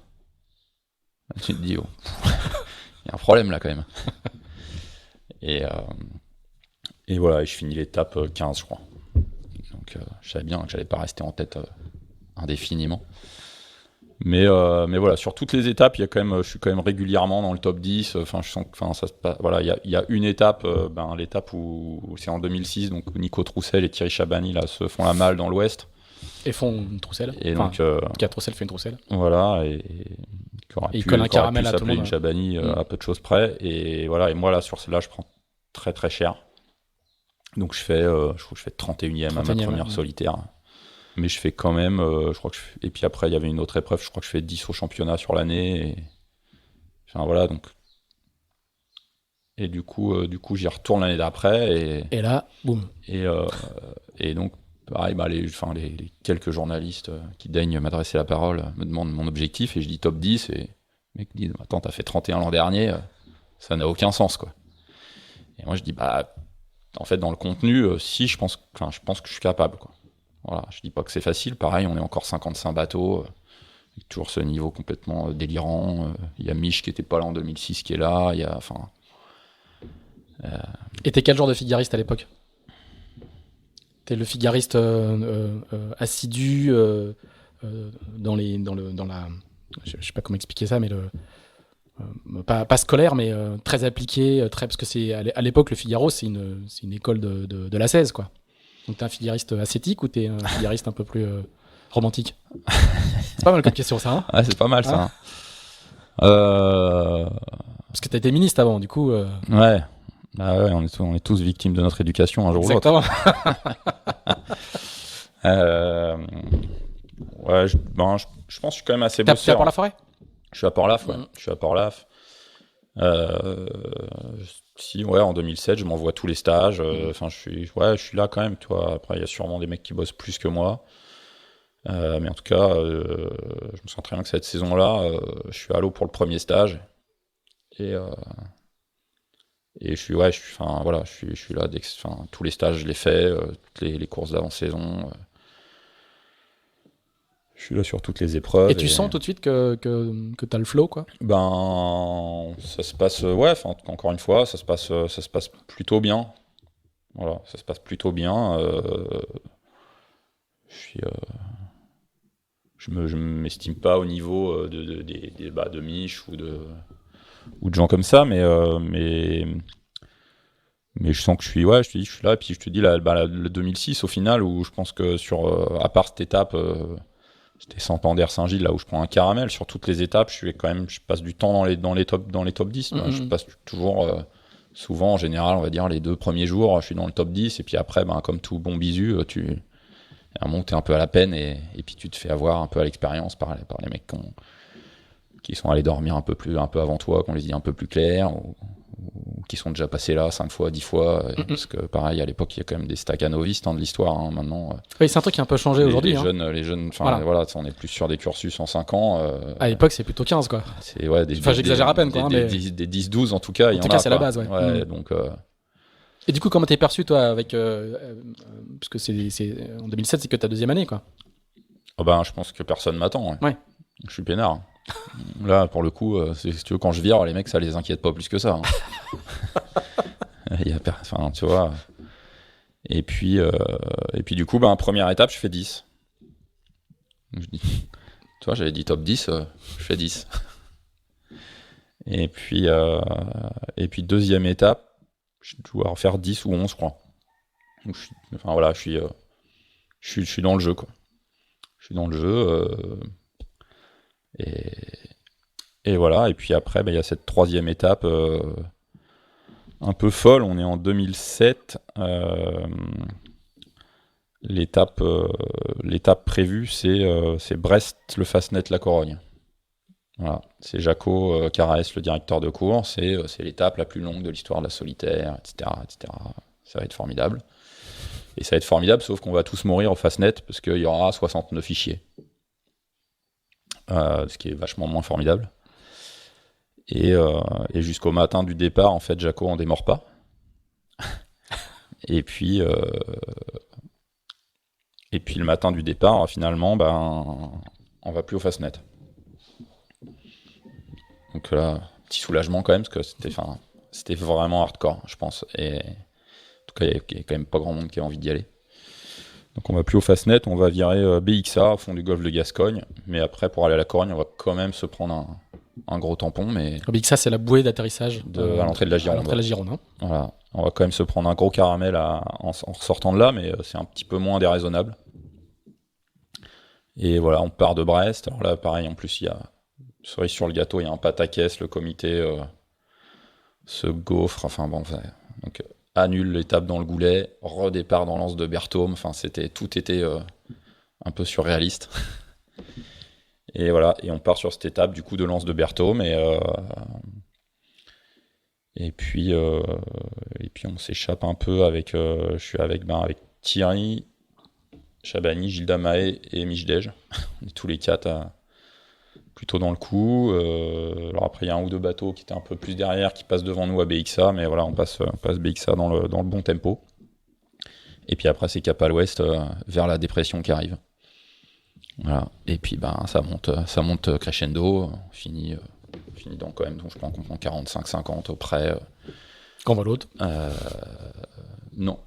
Ah, donc il y avait vraiment beaucoup de vent. Non, Solent, moi j'étais Solent 2 RIGV. On pouvait pas rester à la barre en fait, parce qu'avec les paquets de mer, la mer était vraiment dégueulasse là, à la tombée du plateau continental et tout, tu te faisais dégager, donc sous pilote. Et là on se fait bien casser la figure. Il n'y a pas d'AIS, on est en 2007, il n'y a pas grand chose, mais par contre moi dans mon bateau j'ai un fax météo qui est autorisé depuis longtemps en Figaro, mais moi j'en ai un. Et voilà, et je vois que cette DEP elle avance pas, en fait elle bloque sur le Cap Finistère. Et puis petit à petit, comme on se fait quand même bien casser la gueule, les mecs virent en fait pour aller vers la côte espagnole et trouver du temps un peu plus calme. Et puis on est quelques-uns à insister dans l'ouest et à virer à peu près au bon endroit. Et puis donc là il y a toujours Mich qui est dans le coin, on se parle à la VHF à peu près au moment du virement. Et puis il y a Gilles Damae et Nico Troussel aussi qui sont dans ce coin-là. Voilà, et puis en fait, c'est moi qui trouve vraiment le bon endroit pour poser le dernier virement. Alors la veille déjà, au classement, j'entends que à l'époque, tu as un classement pareil par VHF, ça t'as toujours, je pense. Et donc j'entends que je suis 33e, donc je me dis, ça c'est pas mal, ça veut dire que, comme on est proche les lines, c'est-à-dire que tous les mecs ont viré, que beaucoup de mecs ont viré, et je pense qu'ils ont viré trop tôt, donc ça me va, quoi. Et puis après, vu que c'est la tempête et tout, plus de son, plus d'image. Chacun chez soi. Voilà, et donc j'arrive sous les falaises du Cap Ortegal, là, je suis au bout de ma vie, je suis en TPS, tout est trempé dans le bateau. Là, ça commence à mollir, je pense qu'il faudrait renvoyer de la toile, mais j'en peux plus. Et là, je capte le bateau direction de course au moment de la vacation et du classement. Et là, j'entends que je suis deuxième. Donc là, tu revois la toile. Là, je me mets 2 claques et peeling génois, je renvoie le génois sous le Solent. Tu vois, une bonne manœuvre de merde, là, comme t'as à faire en Figaro de temps en temps. Maintenant, ils ont plus qu'un phoque, mais. Voilà, donc là, je renvoie de la toile. Alors, j'entends à peu près rien de cette vacation, mais j'entends juste ça. Et puis, en fait, j'arrive dans la baie de la Corogne. Il n'y a personne, il n'y a pas de bateau, ni devant, ni derrière. Toi, en Figaro, en général, quand tu arrives dans la baie à l'arrivée, c'est clair. T'es 25. Et là, personne. Et donc, j'appelle le comité pour me signaler. Et Et ça, je me souviens assez bien, parce que ouais, je demande à Mino Taillefer, qui est sur le comité, je lui demande s'il a eu si t'as eu du monde déjà sur la ligne. Et donc, il n'a pas vraiment le droit de me répondre à cette question. Et il me répond, il me dit, je viens de mouiller. Je suis à 1 mille de la ligne. Ouais. Je vois bien qu'il n'y a pas de bateau entre nous deux. Et je vois bien qu'il n'y a pas de bateau derrière, quoi. Voilà, donc je gagne une étape de la solitaire. Tu vois, je suis en 2e année. C'est ça. Donc je suis même pas encore en licence. Dans des conditions dantesques, devant Mich et consorts. Et ça, forcément, ça reste un souvenir complètement hallucinant, quoi. Et le regard des autres change tout de suite. Là, ils se disent, c'est qui ce gars-là Parce que t'es connu sans être connu, quoi. Je sais pas, faudrait leur demander. Non, mais ouais, la perception que t'en as, quoi. J'imagine. 2 ans avant, je gagne. Parce qu'on on le redit, c'est l'époque où il y a que des gros bras, quoi. Enfin, les 20 premiers, c'est. Donc oui, sûrement que ça a dû changer un peu la perception des autres sur ce que j'étais capable de faire sur l'eau. Ouais. Tu vas finir 3e au général. Je finis 3e de donc, cette solitaire. Podium à la 2e solitaire. De 31e à 3e. Voilà. Donc ça va vite. Et pour montrer les montagnes russes, l'année d'après, tu fais 35e. Ouais. L'année d'après, je passe au travers complet. Et complètement. Et ouais, 2008-2009, derrière, c'est 2 années où je retrouve pas le mojo, quoi. Tu sais l'expliquer ? Pas vraiment. Ouais, c'est... Mais je pense que... ça reste... C'est du sport de très haut niveau, la solitaire, et il y a sûrement des trucs que j'ai ratés, parce que sinon, ça se serait bien passé, mais en tout cas, t'as quand même... j'ai mis toute l'énergie dont je disposais et pour faire les choses le mieux possible avec les moyens dont je disposais, etc. Mais tu vois ça dans n'importe quel sport, des moments des sportifs qui sont moins bien. C'est des cycles, quoi. Et juste, en tout cas, moi, j'ai l'expérience pour me dire, tu vois, et puis forcément, aujourd'hui, dans le monde dans lequel on vit, les journalistes, les machins, tu vois, sur des sports où nous, ça va, on est tranquille, mais les mecs sont un peu exposés. Dès qu'ils ont un coup de moins bien, ils se font fusiller, tu vois, t'as envie de dire, mais est-ce que vous avez déjà été sportif de haut niveau et est-ce que vous savez ce que ça demande et ouais, il y a des moments, ça veut pas, quoi. Il y a des moments, tu mets sur le poteau, pas dans la lucarne, et c'est pas pour ça que le mec travaille plus à l'entraînement, et que voilà, donc... Mais toi même après, ou même pendant cette phase-là, t'arrives pas à identifier les facteurs qui font... Ouais, il y a des choix techniques, tu vois, plein de petites choses, quoi, mais que... Oui, il n'y a pas un facteur, c'est multifactoriel, il n'y a pas un facteur uniquement. Et pour montrer à quel point, du coup, tout ça est très variable, ta 4e année, donc la 5e année, du coup, en 2010, ouais. En 2000...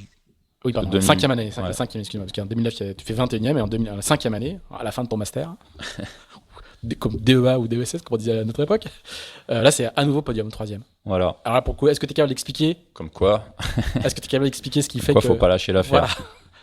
Est-ce que tu sais expliquer ce retour de flamme ? Ouais, voilà, s'il y a un des facteurs, c'est que en Figaro, le seul truc sur lequel t'es libre, c'est tes choix de voile. Voilà. Et moi, je bossais avec une petite voilerie, mais quand je suis arrivé sur le circuit avec X voile, il y avait beaucoup de monde qui était là. Et puis, petit à petit, ils ont perdu des coureurs, etc. Et du coup, sur ces 3 années-là, j'ai raté 1 ou 2 sujets sur cette partie voile. Voilà. Et en 2010, du coup, j'ai réussi à tout remettre dans le bon sens sur l'évolution des shapes des voiles, etc. Donc ça a été quand même un gros facteur. Et où j'ai retrouvé l'aisance en vitesse. Et tu le sens tu le sens dès le début de la saison, ça se sent ? Ça se sent assez vite. Et du coup, tu retrouves un peu de confiance, etc. Et puis là, pareil, du coup, je repars sur cette solitaire. Je fais une bonne première étape. Et puis, je sens que les choses sont plutôt en place. Et je fais une 2e un peu moins bien. Je refais une 3e bonne étape en Irlande, là. Et il reste une étape. Et là, c'est pareil, on est encore sur des courses avec des densités incroyables. Au départ de la dernière étape, je crois que je suis 13e, un truc comme ça, ce qui est pas ouf. Mais je suis à 1 heure du podium. On est 10 mecs en 1 heure. Il y a Armel et François Donc Armel Lecléache et François Gabard qui sont un petit peu décrochés devant, qui ont vraiment dominé. Armel cette année-là gagnera 3 étapes sur les 4, mais derrière c'est voilà, je suis 13e, donc en fait c'est un peu tranquille parce que personne j'ai tout à gagner. Mm-hmm. Mais voilà, je suis à 1 heure du podium. Et donc on fait Kinsale-Cherbourg. Et voilà, et je dis à Marine, à mon équipe et tout, je dis ça va le faire. Celle-là, je la sens bien, ça va le faire. Et puis ouais, du coup, je passe. Je dois passer dans les 5 premiers au Fastnet, et puis après on part sur un long portant dans la brise vers la pointe de Bretagne. Et puis bah là j'allais vite, et puis j'empanne au bon moment. On suivait un front, etc. Donc il fallait un petit empannage à poser en fin de nuit dans 35 nœuds. Tu vois, un petit truc de figariste, hein, c'est pareil, à l'époque, on se rappelle, hein, c'est spicymétrique, tangon, double jeu bras écoute, tu vois, dans le noir, faut être un peu calé quand même. Il y a moyen de faire du petit bois, tu vois, même Jérém, je crois qu'il casse un tangon sur cette manœuvre. Voilà. Et puis bah si t'attendais qu'il fasse jour pour empanner, bah c'était trop tard, t'étais trop loin du front, machin, etc. Et puis voilà, et puis du coup bah moi j'empanne au bon moment, et avec Armel Lecléache on se barre. Après ça se barre par devant, et on se casse, et après bah ça finit en duel avec Armel que j'arrive pas à battre. Je crois que je dois faire 2e de l'étape à 3-4 minutes ou 5, enfin 3 fois rien, mais on reste à quelques longueurs l'un de l'autre pendant toute la fin de cette étape. Et du coup, bah, comme on s'est barré, que la distance s'est creusée, qu'en plus il doit y avoir un petit coup de marée au ras Blanchard, etc., ça paye. Et l'heure en question, elle est pour moi, et du coup je monte sur le podium que je partage avec François et Armel. Donc ouais, c'est un peu de gueule. C'est chic. Juste, je reviens un instant sur la manœuvre que tu expliques et le récit que tu faisais de l'étape sur la Corogne. On voit l'importance de la précision et du placement, quoi, hein. Le Figaro, à cette époque-là, c'est vraiment une école. Il faut la vitesse, on est d'accord, mais c'est une école du placement quand même. Ben ça l'est toujours. Ça l'est toujours, mais là on voit. C'est de la monotypie, donc clairement, il y a des gens effectivement qui ont une aisance en vitesse que d'autres n'ont pas, et ça va les sortir de situations compliquées. Mais il y a un moment quand t'es dans le groupe qui joue devant, les écarts de vitesse ils deviennent quand même vraiment faibles. Donc les vraies différences, elles se font. C'est à 100 ou 200 mètres de l'empannage, quoi. Dans ta capacité sur la trajectoire, quoi. Là, c'est sûr que sur les empannages, les virements et tout, là, les gains, si tu poses ça au bon endroit et que tu gagnes 1000, 2000, à reprendre 2000 à un mec en vitesse pure, il faut quelques heures, alors qu'en fait, sur le virement ou l'empannage, des fois en quelques minutes. Mais c'est pour ça qu'il faut savoir dormir au bon moment sur la solitaire pour être lucide dans ces moments-là. Et puis bon, c'est quand même, c'est pas non plus une science exacte, et puis des fois ça rate, mais c'est aussi une école de la régularité, de la gestion du risque, etc. Mais oui, forcément, c'est clair que y a pas mal d'étapes comme ça qui se jouent sur un ou deux petits points clés, tac. Et puis bah effectivement, tu vois notamment cette année-là en 2010, un mec comme Armel qui a l'aisance en vitesse et à qui tout va sourire sur les placements au bon endroit au bon moment. Bah après ça. Encore une fois, on revient à cette histoire de sport de haut niveau, et où quand même, malgré tout le boulot, toute ta précision que tu peux mettre dans tout ce que tu fais, à un moment, il y a des fois tu es en phase, et puis des fois tu l'es moins, quoi. Ouais. Et puis il n'y a pas de champion malchanceux. Non. Dans le sport de niveau. Pendant ces 5 années de Figaro, tu fais d'autres choses à côté? Tu t'aères un peu la tête avec d'autres pratiques, ou c'est pas beaucoup, c'est du monothéisme? Ouais, c'est un peu. En plus, j'ai quand même entre-temps, j'ai 2 enfants. Donc c'est sûr que si tu cumules des saisons Figaro pleines comme ça, et quand l'année est finie, tu pars faire une Jacques Vabre, sportivement c'est faisable. Familialement, je pense que c'est plus compliqué. Et moi, j'ai toujours essayé je sais pas si je l'ai bien fait, mais en tout cas, j'ai toujours essayé de concilier les deux. Ouais. À l'issue de ces 5 années, tu vas changer de religion pour te lancer dans le Tour. Mais alors c'est le Tour version M34, qui est pas le bateau le plus réputé, mais raconte-nous un peu comment tu bascules, tu passes de la solitaire à l'équipage. Justement, tu retournes à Nantes. J'avais envie de... Voilà, après 5 ans justement de solitaire, fin de circuit Figaro, un peu en mode monothéiste. Ce qui est peu, hein, comme à l'époque, comme dans le monde du Figaro de l'époque. C'est pas énorme, mais bon, je fais 5 saisons. En 5 ans, je fais 2 podiums, une victoire d'étape. Enfin, voilà, c'était clair que par contre, si je continuais, il n'y avait plus trop de choix. On était obligé de mettre la barre très très haut. Et puis, j'avais envie un peu de voir d'autres choses. Et il y avait cette opportunité avec le projet Nantes-Saint-Nazaire, qui était géré par la PCC, qui était mon club. Faut que tu donnes quelques éléments parce que le projet Nantes-Saint-Nazaire, c'est un projet important sur le Tour depuis longtemps. C'est une école de formation dont sont sortis plein de grands marins plus tard. La PCC, c'est pas un club, c'est pas n'importe quel club non plus. Donne-nous quelques éléments de contexte. C'est un club dans lequel j'étais justement depuis longtemps, puisque dans mes années étudiantes, j'étais licencié à la PCC. J'ai commencé à régater là-bas pas mal. Sur le défi voile des étudiants nantais, plein de choses. Donc j'avais jamais été sur l'équipe Nantes-Saint-Nazaire sur le Tour, mais c'était que des gars que je connaissais. Et puis petit à petit, ce projet-là, dans ces années-là, il était un peu tombé en désuétude, hein, après les années glorieuses. Où il jouait le général, quoi. Ça jouait la gagne tous les ans. Avec justement Mathieu Richard avec ces gars-là. Et donc d'une part, ça me faisait un peu mal au cœur de voir ce truc-là un peu en friche. Je me dis que en amenant moi mes partenaires, il y avait moyen de reconstruire quelque chose. Ce changement de bateau, justement, à ce moment-là, je le trouvais intéressant parce que ça remettait donc un peu. Donc c'est la fin du phare 30, du Mont 30 phare 30. Phare 30. Ça remettait un peu le jeu à plat. Et puis d'aller manager un projet, justement, avec toute l'expérience que j'avais acquise ces années-là. Je trouvais ça intéressant, même dans l'optique probable. J'avais encore dans un coin de ma tête éventuellement de faire de l'IMOCA. Et quelque part, justement, du coup, j'avais un master en Figaro, mais il me fallait une licence de management, quoi. Parce que je pense que c'est un des trucs qui peut manquer. De gestion de projet, quoi. Un des trucs qui peut manquer quand tu passes du Figaro à l'IMOCA, justement. La gestion d'équipe. Gestion d'équipe. Il y en a qui font ça très bien naturellement, ou qui ont d'autres expériences, ou qui vont justement embaucher le bon directeur qui va faire ça pour eux. Mais je trouvais ça... Il y avait cet aspect-là qui m'intéressait aussi.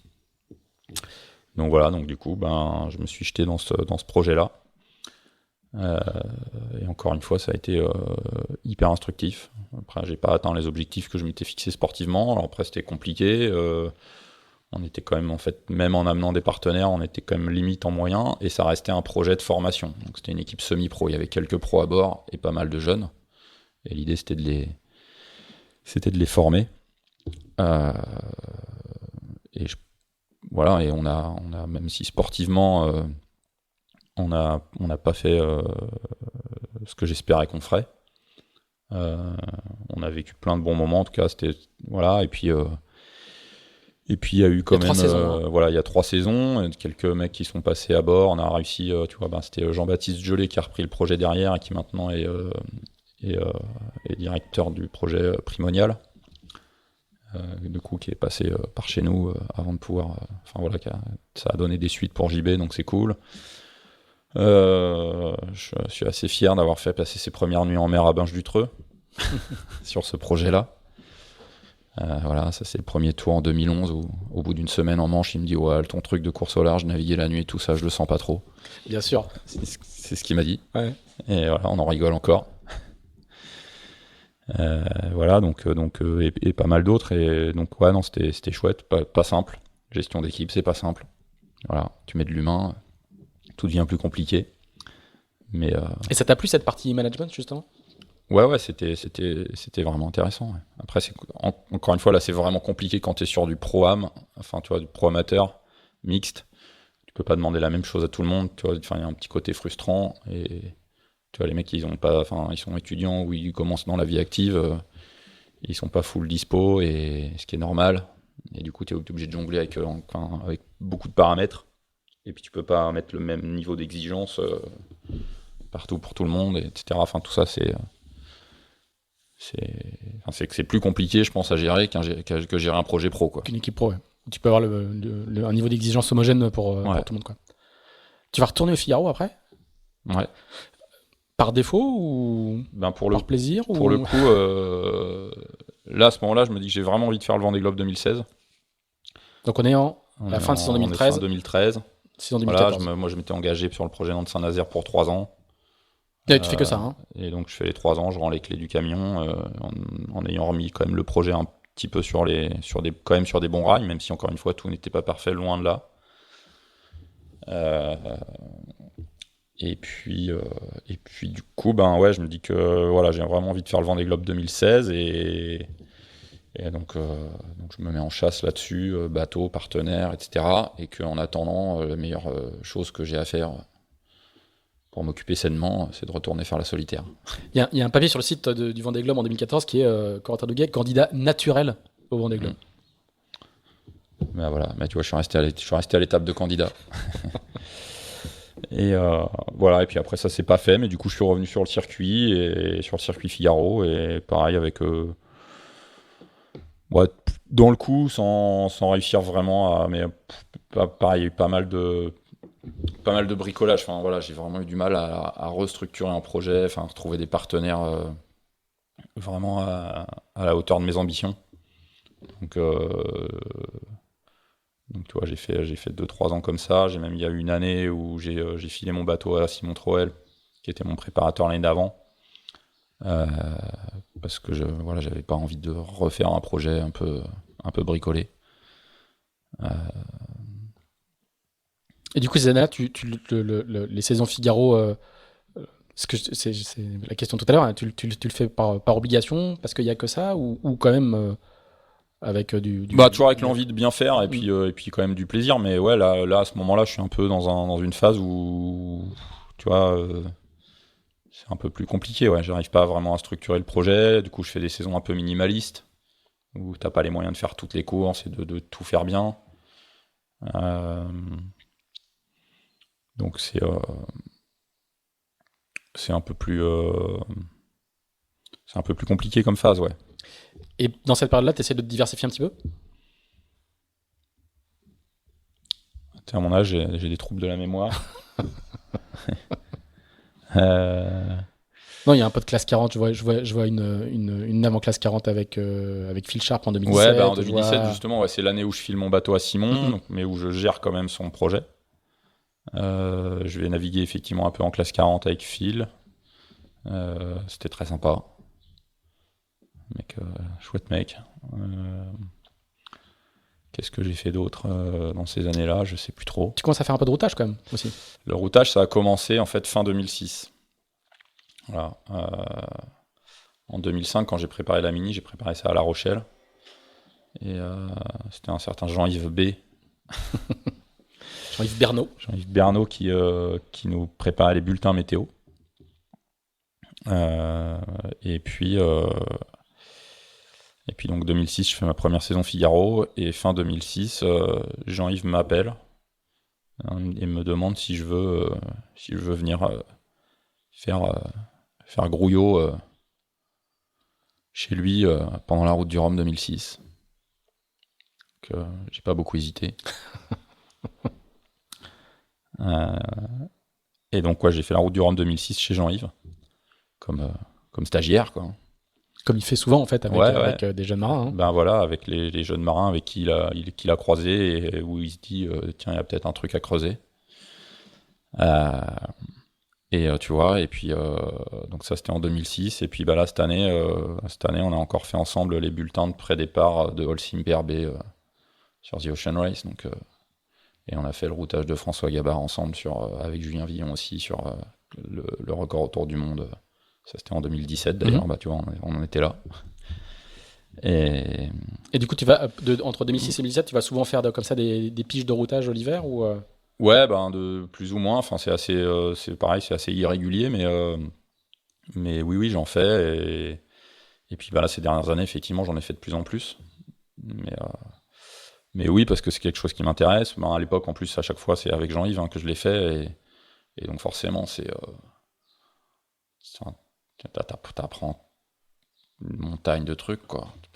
Tu passes 2-3 semaines en immersion chez Jean-Yves. C'est juste dingue, en plus de quand même rigoler et voilà, de se taper des bons moments et d'écouter les histoires de encore avant. Donc c'est que c'est un régal humainement et enfin voilà, et intellectuellement et sportif, enfin professionnellement. Donc ouais. Et puis ça sert après pour quand tu navigues pour toi. Bah non, mais c'est juste du délire, quoi. Donc oui, effectivement, en 2017, il y a aussi ça. Il y a le routage enfin, je participe au routage de François avec Jean-Yves et Julien Villon. Donc ça, c'est aussi des super expériences, ouais. Et à partir de quand la période un peu dure se termine? Moi, j'ai des dates sur mon truc, mais je préfère te l'entendre dire. Non, elle est toujours pas terminée. Voilà. C'est jamais terminé dans notre métier, mais justement en 2017, du coup, on rencontre les gens de NF Habitat, groupe Qualitel, avec qui il va y avoir une petite histoire chouette derrière, puisque je vais refaire la Solitaire 2018, enfin la Transat AG2R et la Solitaire 2018 sous leur couleur. Là, on est sur un projet, on va dire, ils mettent pas encore vraiment les moyens, mais ça se construit, ça se structure, et puis c'est une chouette collaboration. Juste, je t'interromps un instant, mais quand on parle de périodes un peu plus difficiles, mais il y a quand même des top 10 dans la Solitaire du Figaro, hein. C'est la routine, quoi. Ouais, oui, ça reste des top 10. Mais c'est des projets à l'arrache dans le top 10. Ouais, c'est ça. Mais c'est pas devant, quoi. Voilà. Et du coup, peut-être de quoi nourrir des regrets, de se dire qu'avec un peu plus de moyens, et tu serais... Peut-être, j'en sais rien, mais oui, voilà, ça reste... Mais oui, non, ça reste propre sportivement, ouais. Oui, c'est sûr que d'enchaîner les top 10 dans la Solitaire, ça, c'est pas complètement anodin. Le fond de jeu reste là. Et donc NF Habitat en 2018, ce qui permet en 2019 de faire... Voilà, en 2019, du coup, c'est l'arrivée du Figaro 3. Donc je suis quand même le seul marin avec Yann Eliès à avoir fait une Transat AG2R sur les 3 Figaro. Ça, tu vois, ça raconte un peu ton âge. Avec Yannick Livory, je crois. Ah, peut-être. Ouais. Je crois que j'ai une photo du Télégramme, vous êtes tous les trois... J'avais omis Yannick, désolé. Mais du coup, ouais, voilà, en 2019, après cette première année un petit peu mieux avec NF Habitat, là pour le coup on part sur un vrai beau projet pour la mise en route du nouveau bateau, où là ils investissent vraiment et où j'ai vraiment les moyens de bien faire. Et où je fais une belle Solitaire. Quatrième. Voilà, malheureusement, il manque 3 minutes et des brouettes pour être sur le podium. Je me fais voler mon podium par un escroc. Non, il y a 3 mecs pas très cool qui à Aurigny n'ont pas joué collectif, quoi. Faut que tu racontes un petit peu quand même. Voilà. Non, en plus c'est des copains, mais d'ailleurs Pierre Desproges a dit qu'on ne pouvait être déçu que par un véritable ami. Donc là j'ai su que c'était vraiment des amis, Gilles Damaé, Alex Loison et Anto Marchand sur l'étape où... Donc c'est les fameuses images du passage. Voilà, on doit passer dans le rat Blanchard, donc entre Aurigny et la Hague, et puis on arrive un petit peu tard, et il y en a 3 qui passent et qui nous mettent 12 heures, ou je sais plus combien, et sur cette étape-là. Et puis voilà, moi je suis pas dans ces 3-là, et donc à la fin, tu vois, malgré ces 12 heures-là, il me manque quand même que 3 minutes sur Anto, et un peu plus sur Gilles Damaé. Et j'arrive quand même à repasser devant Alex Loison qui fait derrière moi au général. Mais voilà, donc Johan avait été le meilleur encore une fois, mais c'est Richaume qui gagne la. Mais je pense que je fais vraiment une Solitaire. Je crois qu'au général sur cette Solitaire, je suis jamais plus bas que 6, je crois, un truc comme ça. Donc c'est quand même, pour le coup, c'est plutôt solide. Mais voilà, il y a ce passage à Aurigny.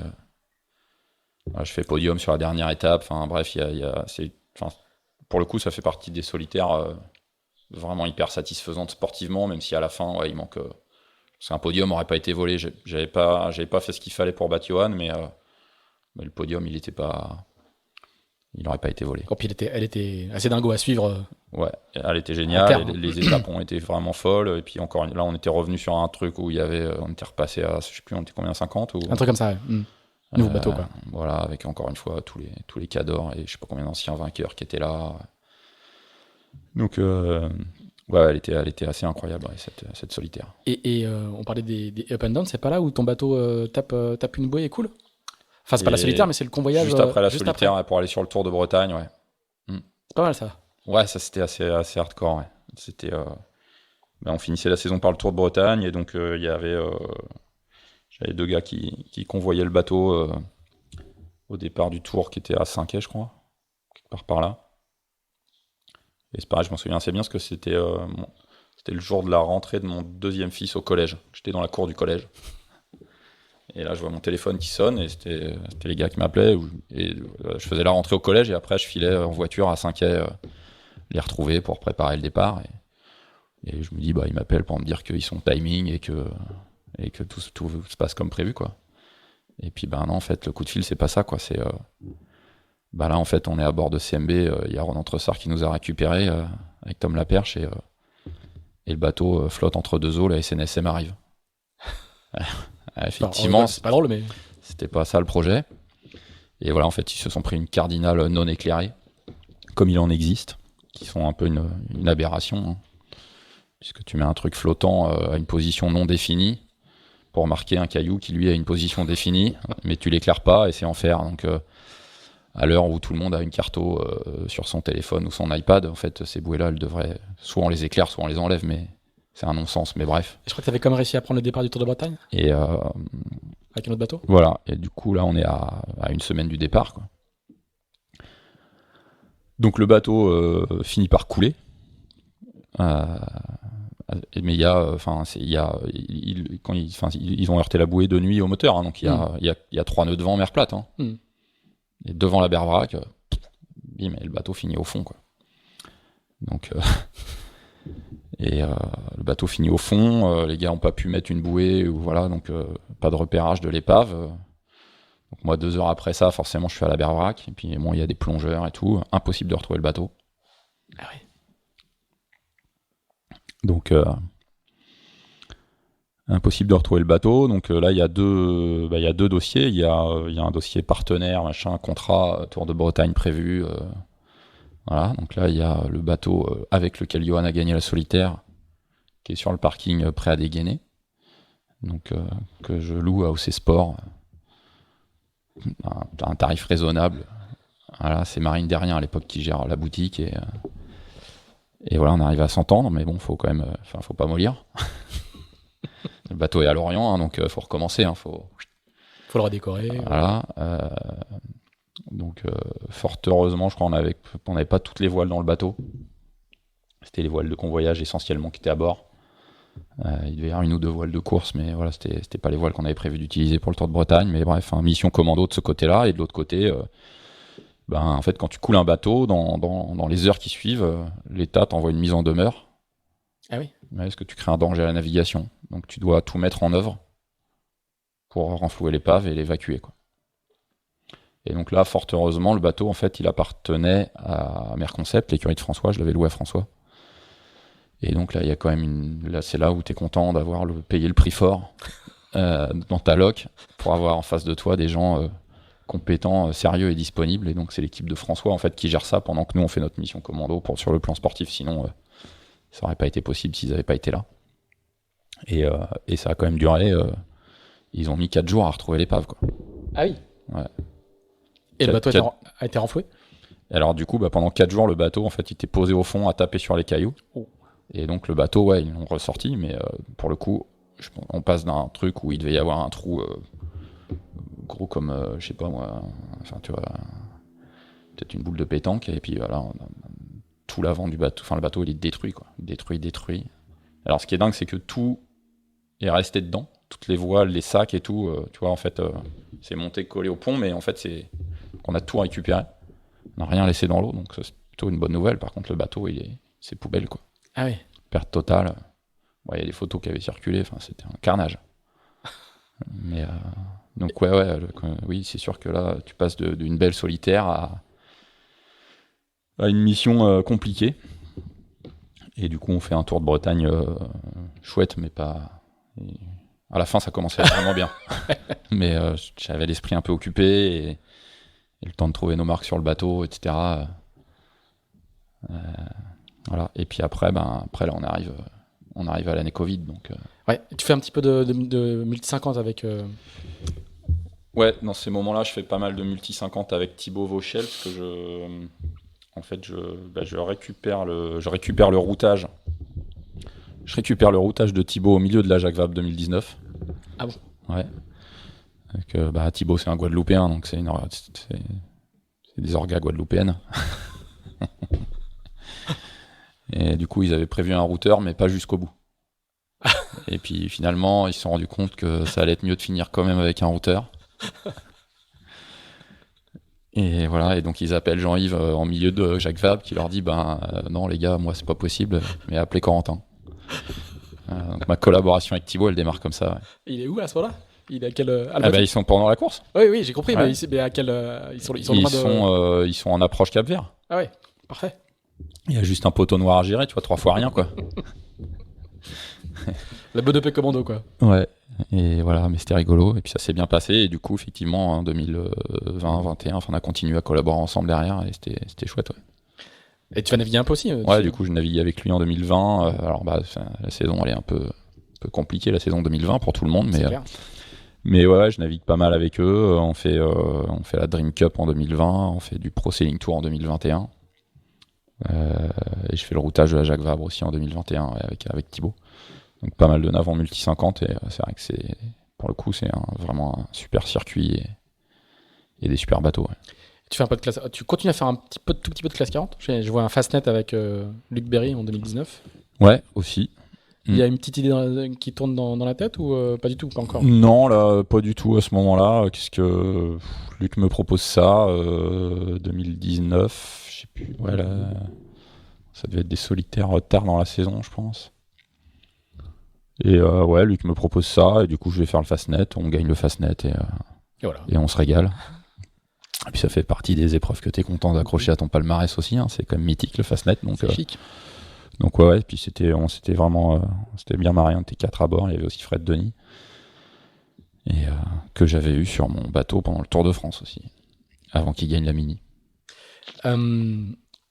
Qu'est-ce qui se passe pendant la période Covid? Tu remets tes projets à plat? Tu déménages ici? Nous, on s'en sort pas si mal. Alors normalement, en début 2020, je dois faire la Transat AG2R avec Sam Goodchild.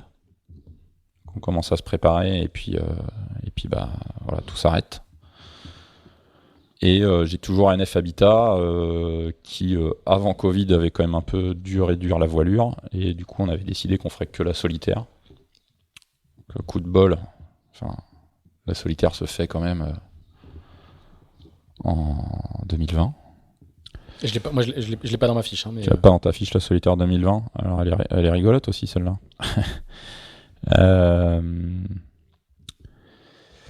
Donc on se prépare. Je fais des belles courses d'avant-saison où j'arrive pas à conclure, mais je suis vraiment bien dans le coup. J'ai vraiment des bonnes phases. Voilà, alors du coup c'est la saison Covid un peu tronquée, mais on a quand même la solo maître coq que je domine pendant une grande partie de la grande course, et je me rate un peu sur le dernier bord. J'ai un petit problème de safran, donc je fais 8 je crois, mais je suis 1 ou 2 quasiment toute la course. Et pareil sur la solo Concarneau, où pareil je domine longtemps, et puis il y a un orage qui redistribue un peu les cartes à la fin, mais voilà, j'arrive sur la solitaire entre ma 4e place de l'année d'avant et ce que j'ai fait en début de saison. Puis du coup, j'ai gardé le bateau qu'avait Johan en 2019, puisque le mien est à la poubelle. Et une semaine avant la solitaire, même pas. Ouais, si une semaine avant la solitaire, je me fais mal au dos. Mais bon, ah oui, ça y est, ça me revient. Pardon. Je me fais mal au dos. Écoute, ça arrive, quoi, tu vois. On a des ostéos, machin. Enfin, ça va passer, quoi. Ça va le faire. Donc, je vais voir mon ostéo, etc. Puis quand même ça passe pas, revoir un médecin, un autre, on est à Paimpol je crois pour le départ. Je vais faire un scanner, personne n'arrive à diagnostiquer le truc. Voilà, donc je fais la première étape comme ça, j'en chie, mais comme je peux pas barrer en fait. Je fais toute l'étape sous pilote. Ah oui. Donc je crois que je passe quand même 3 au Fastnet. Mais sur la redescente où c'est vraiment de la speed à la barre sous Genac et tout, là je perds quand même pas mal de terrain. Et c'est l'enfer à bord, quoi. Je repasse des examens à l'arrivée, toujours rien. J'ai mal, quoi. J'ai mal, mais on sait pas ce que c'est. Je refais la deuxième étape. On va à Dunkerque. On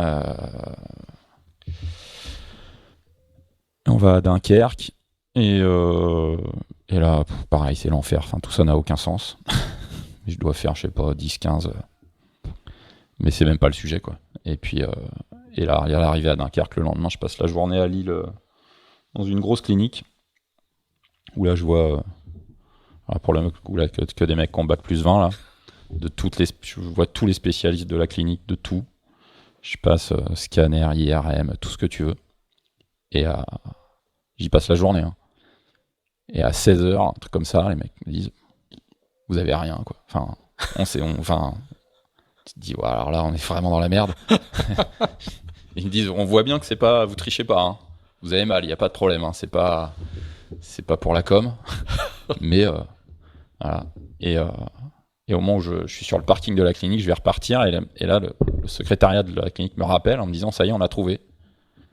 Est-ce que vous pouvez revenir voir professeur machin? Et le professeur machin il me dit bah, vous avez une vertèbre pétée. Ah oui. Et donc il dit c'est normal que vous ayez mal. Il dit ce qui est pas normal, c'est que vous ayez fait 2 étapes de la solitaire. Et voilà. Et du coup, en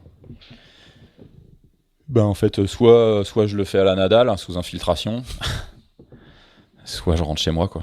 Et donc, je rentre chez moi. Voilà. Donc ça, c'est ça ma solitaire 2020. Ok. Ça m'est revenu au mot, tu as commencé à la raconter, elle m'est revenue. C'est ce qui fait qu'en 2021, tu la fais pas? Et qu'est-ce qui se passe en 2021? Qu'est-ce que j'ai fait? J'ai vu qu'il y a Tanguy Le Turquet. Ouais, alors oui, non, alors du coup, le projet avec, tu vois, avec Anef Habitat, tu vois, le Covid vient se rajouter à leur situation qui était un petit peu compliquée, donc là, ça s'arrête. Donc 2021, de nouveau, un bateau des autres, et du coup, il y a Tanguy qui me propose de faire la Transat Feu AG2R. Il y a pas mal de naves avec Thibaut en multi 50 et pas mal de routage sur la Jacques Vabre où je vais router aussi Thibaut et François Gabard sur SVR. Voilà. Là, j'ai 2 heures, ça se passe bien quand même. Et donc, on fait une super transat avec Tanguy. On fait une super transat avec Tanguy puisqu'on fait 2. Et donc, effectivement, c'était ton meilleur résultat. Un régal, mon meilleur résultat sur cette transat. Et ouais, beaucoup de plaisir. Voilà, déjà, la collaboration avec Tanguy se passe super bien. Et puis ouais, c'était une transat super intéressante sur le plan stratégique, justement. Et on en a pas mal rigolé, notamment avec Jean-Yves et Julien, puisque c'est Julien Villon qui la gagne et qui est l'autre personne à avoir le plus travaillé avec Jean-Yves ces dernières années. Avec beaucoup Julien et moi pas mal. Voilà, donc on fait 1 et 2 et à l'arrivée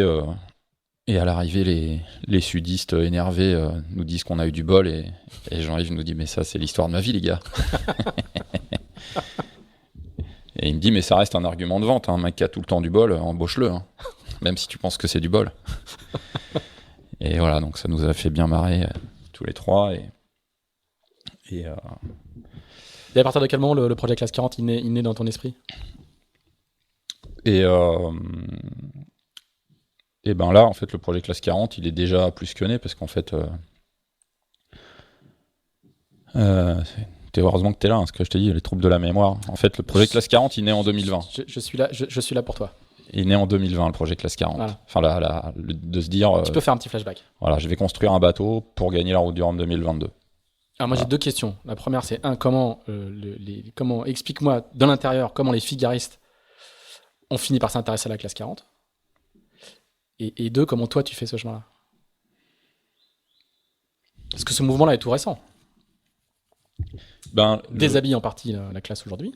Ouais, alors notamment, tu vois, les expériences plutôt réussies en Classe 40 avec Phil en 2017 et Luc en 2019. Beaucoup de plaisir, les bateaux, tu sens que les bateaux ils accélèrent, que ça commence à être vraiment vraiment chouette et qu'effectivement le niveau monte un peu et que ça devient, enfin, que ça commence à avoir du sens sportivement. Qu'à un moment cette case route du Rhum va falloir aller la cocher parce que j'arrive à un âge où j'ai envie de faire les choses que j'ai pas déjà faites et qu'effectivement je viens de faire en 2020 je fais ma 11e solitaire et que alors certes je l'ai pas gagné mais j'ai prouvé que j'avais le niveau on va dire. Et le Vendée est pas dans tes... Le Ce Vendée Vendée-là est pas rentré dans ton scope. non bah alors là c'est pareil bon c'est déjà on est dans la période Covid et Non mais avant, pour le Vendée 2020 quoi. C'était ouais non bah le précédent avait été sur tes tablettes, ouais mais voilà pas celui-là. le précédent avait été dans mes tablettes et puis après l'envie est un peu passée c'est quand même enfin j'ai un rapport un peu compliqué avec cette course je crois. Il y a eu des moments où j'ai eu très envie de le faire et d'autres moins. Ça reste des projets hyper compliqués à mener. Et est-ce que je prendrai du plaisir sur cette course sûrement un peu, mais pas, je sais pas. Enfin, tu vois, Peut-être donc, pas au point de faire tous les efforts qu'il va ouais, faire pour y voilà. aller. Donc, et puis ben là, en plus, là, je te cache pas que je pense clairement que le truc est passé, quoi. Tu vois. Les années passent, toi, ta courbe de performance, enfin, en tout cas, de capacité à encaisser physiquement, clairement, c'est une courbe qui va vers le bas, au mieux qui est à l'horizontale, on va dire. Et la courbe d'exigence des bateaux, elle continue à grimper. Donc il y a un moment où les deux courbes se croisent. Et puis et voilà. Et là, du coup, tu vois, il faudrait que je me projette sur 2028. Et là, c'est n'importe quoi. Enfin, ça n'aurait vraiment pas beaucoup de sens, je pense. Donc autant je pense que je suis encore capable d'encaisser des grosses transats ou des choses comme ça sur des bateaux type classe 40 ou même IMOCA pour l'instant. Un Vendée Globe en 2028. Là, je vois pas le projet. Alors revenons à 2020 et, mais et voilà, la et gestation 2020, du projet Classe voilà, 40. et puis surtout, je pense, enfin, à ce moment-là, j'ai autour de moi des gens qui sont prêts à investir sur un classe 40 et qui l'auraient jamais fait sur un IMOCA. Donc voilà, donc ça permet aussi de lancer le projet en fait de construction de bateau avant d'avoir trouvé un le budget de partenaire. fonctionnement. Voilà. Donc effectivement, en 2021, le bateau est déjà la construction. Bah, quand on arrive de la Transat en double avec Tanguy, on démarre la construction du bateau à ce moment-là. Et t'en parles, et à quel moment t'arrives à en parler à Keguiner? C'est un bon argument d'arriver en disant bah en tout cas le bateau il est déjà. Bah, j'en parle avec Keguiner le jour où c'est officiel qu'ils feront pas de l'IMOCA avec Tanguy. Voilà. Et donc je demande à Tanguy et si ça lui pose un problème que je leur présente mon projet classe 40 dans la mesure où ils ont validé officiellement vis-à-vis de lui et même dans la presse qu'ils feraient pas de l'IMOCA et que leurs routes se séparaient. Voilà. Et donc du coup on est à l'automne. On doit être en octobre, je crois, septembre-octobre. Septembre. En septembre, on émet l'hypothèse. Et du coup, le bateau est déjà bien avancé, etc. On sait qu'on va le mettre à l'eau tout début janvier. Et que, du coup, il y a juste à appuyer sur un bouton et que c'est un truc clé en main. Et comme la route du Rhum est une épreuve qu'ils n'ont jamais faite jusque-là et qu'ils avaient vraiment envie de la faire bien, tout ça, effectivement, ça s'aligne et ça se fait très vite. Ouais. Qu'est-ce qui te fait choisir ce bateau-là? Donc c'est un lift V2. Ouais. Maintenant, j'ai vu qu'il y avait le V2 plus. Ouais, plus ou .5 ou. Mais plein de raisons. Déjà, c'est eux qui avaient dessiné le bateau vainqueur à la fois d'avant. Voilà, c'est des gens avec qui je m'entends bien.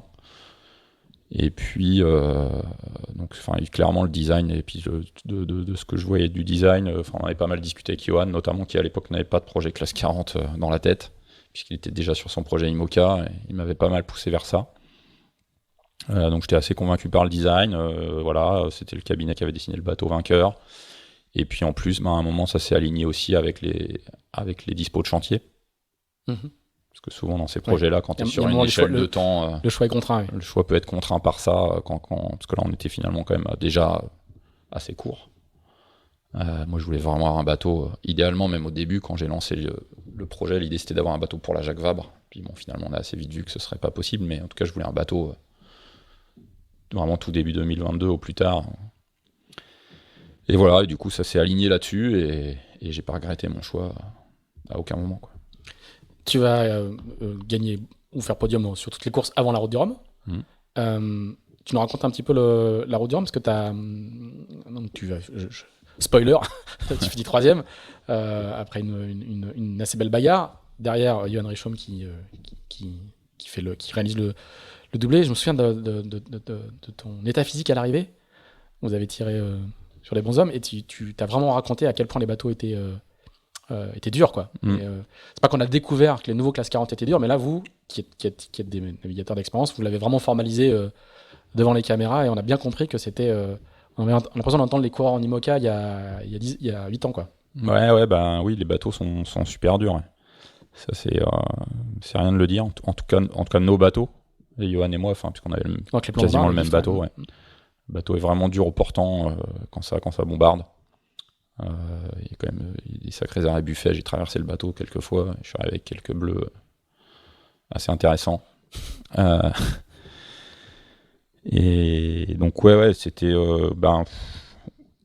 globalement l'année 2022, ouais, c'était un projet assez dingue qui fait, même si je venais avec un objectif clair hein, qui était de jouer la gagne dans cette catégorie, mais bon, de là effectivement en tout cas gagner la première course et puis quand même être plutôt tu gagnes les 1000 milles, tu fais deuxième de la Normandie avec Johan Richomme, ouais. Deuxième de la Dream Cup et tu es vainqueur de la Ballon 40. Voilà, donc correct.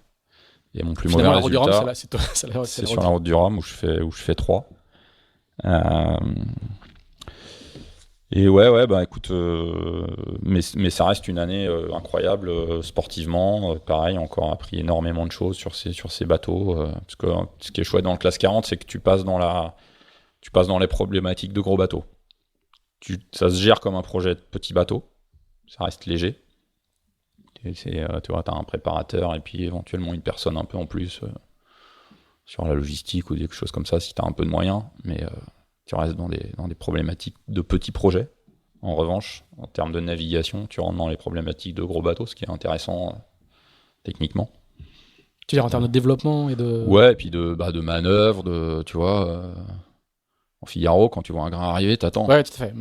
T'attends pour être sûr. Je pensais que tu parlais plus de la... Pour être sûr que c'est vraiment un grain et que tu dois vraiment affaler ton spi. Je pense que tu parlais des perfs des perfs des nouveaux classes 40, pardon. Là, ben oui, mais c'est lié. Enfin, voilà, le niveau de perf, la technicité, la taille des voiles et tout fait que si t'attends trop longtemps avant de chausseter ton spi, ça peut vraiment mal finir, quoi. Voilà, t'es sur des bateaux qui commencent à être gros, et puissants, et qui vont vite. Mais sans la complexité... Dans l'IMOCA, il n'y a pas de foil, il n'y a pas de alors, déjà, les bateaux sont beaucoup plus rustiques, effectivement, qui fixent juste des ballasts. Donc techniquement, en tout cas, voilà, mais c'est ce qui fait que tu peux le gérer comme un petit projet et que tu n'as pas besoin d'une armée de Mexicains pour gérer tout ça parce que les bateaux sont assez simples, quoi. Et ce qui est étonnant, justement, c'est que les projets de l'architecture navale font qu'avec un bateau en verre de 12 mètres à qui fixe, tu vas à la vitesse d'un IMOCA de 2008, quoi. C'est complètement délirant, quoi. Donc c'est vraiment et aujourd'hui c'est une classe où effectivement les bateaux vont vite, où il y a du niveau, il y a du monde. Tu fais des continue à y avoir du monde, hein. Il y a pas de un peu comme l'IMOCA qui n'a pas connu de creux post Vendée Globe, il n'y a pas de creux post-Rome, mais c'est la première fois dans l'histoire de la classe. C'est complètement hallucinant, ouais. Les chantiers continuent à afficher des carnets de commandes pleins post-Rome, alors qu'avant à chaque fois il y avait un bon trou d'air pour eux. Et voilà, donc en tout cas, c'était vraiment une saison géniale. Après, il y a pas mal de frustration parce que cette Route du Rhum, c'est pas passé comme je le voulais, en tout cas comme je l'avais imaginé. Ne pas battre Johan dans l'absolu, ça m'aurait pas empêché de dormir, mais déjà pas faire 3. Et puis, parce que les Italiens en course au large, c'est comme en foot, hein, c'est bien quand on les bat, hein, sinon. Et faut dire de qui tu parles. Et non, il est bon, et puis il est très sympa. En plus, il est sympa. C'est ça qui est chiant. Ouais. Si au moins il était con, tu vois. Mais non, en plus, il est sympa. Il a l'air très très bon quand même. Hein. Et il est très très bon. Aucun doute là-dessus.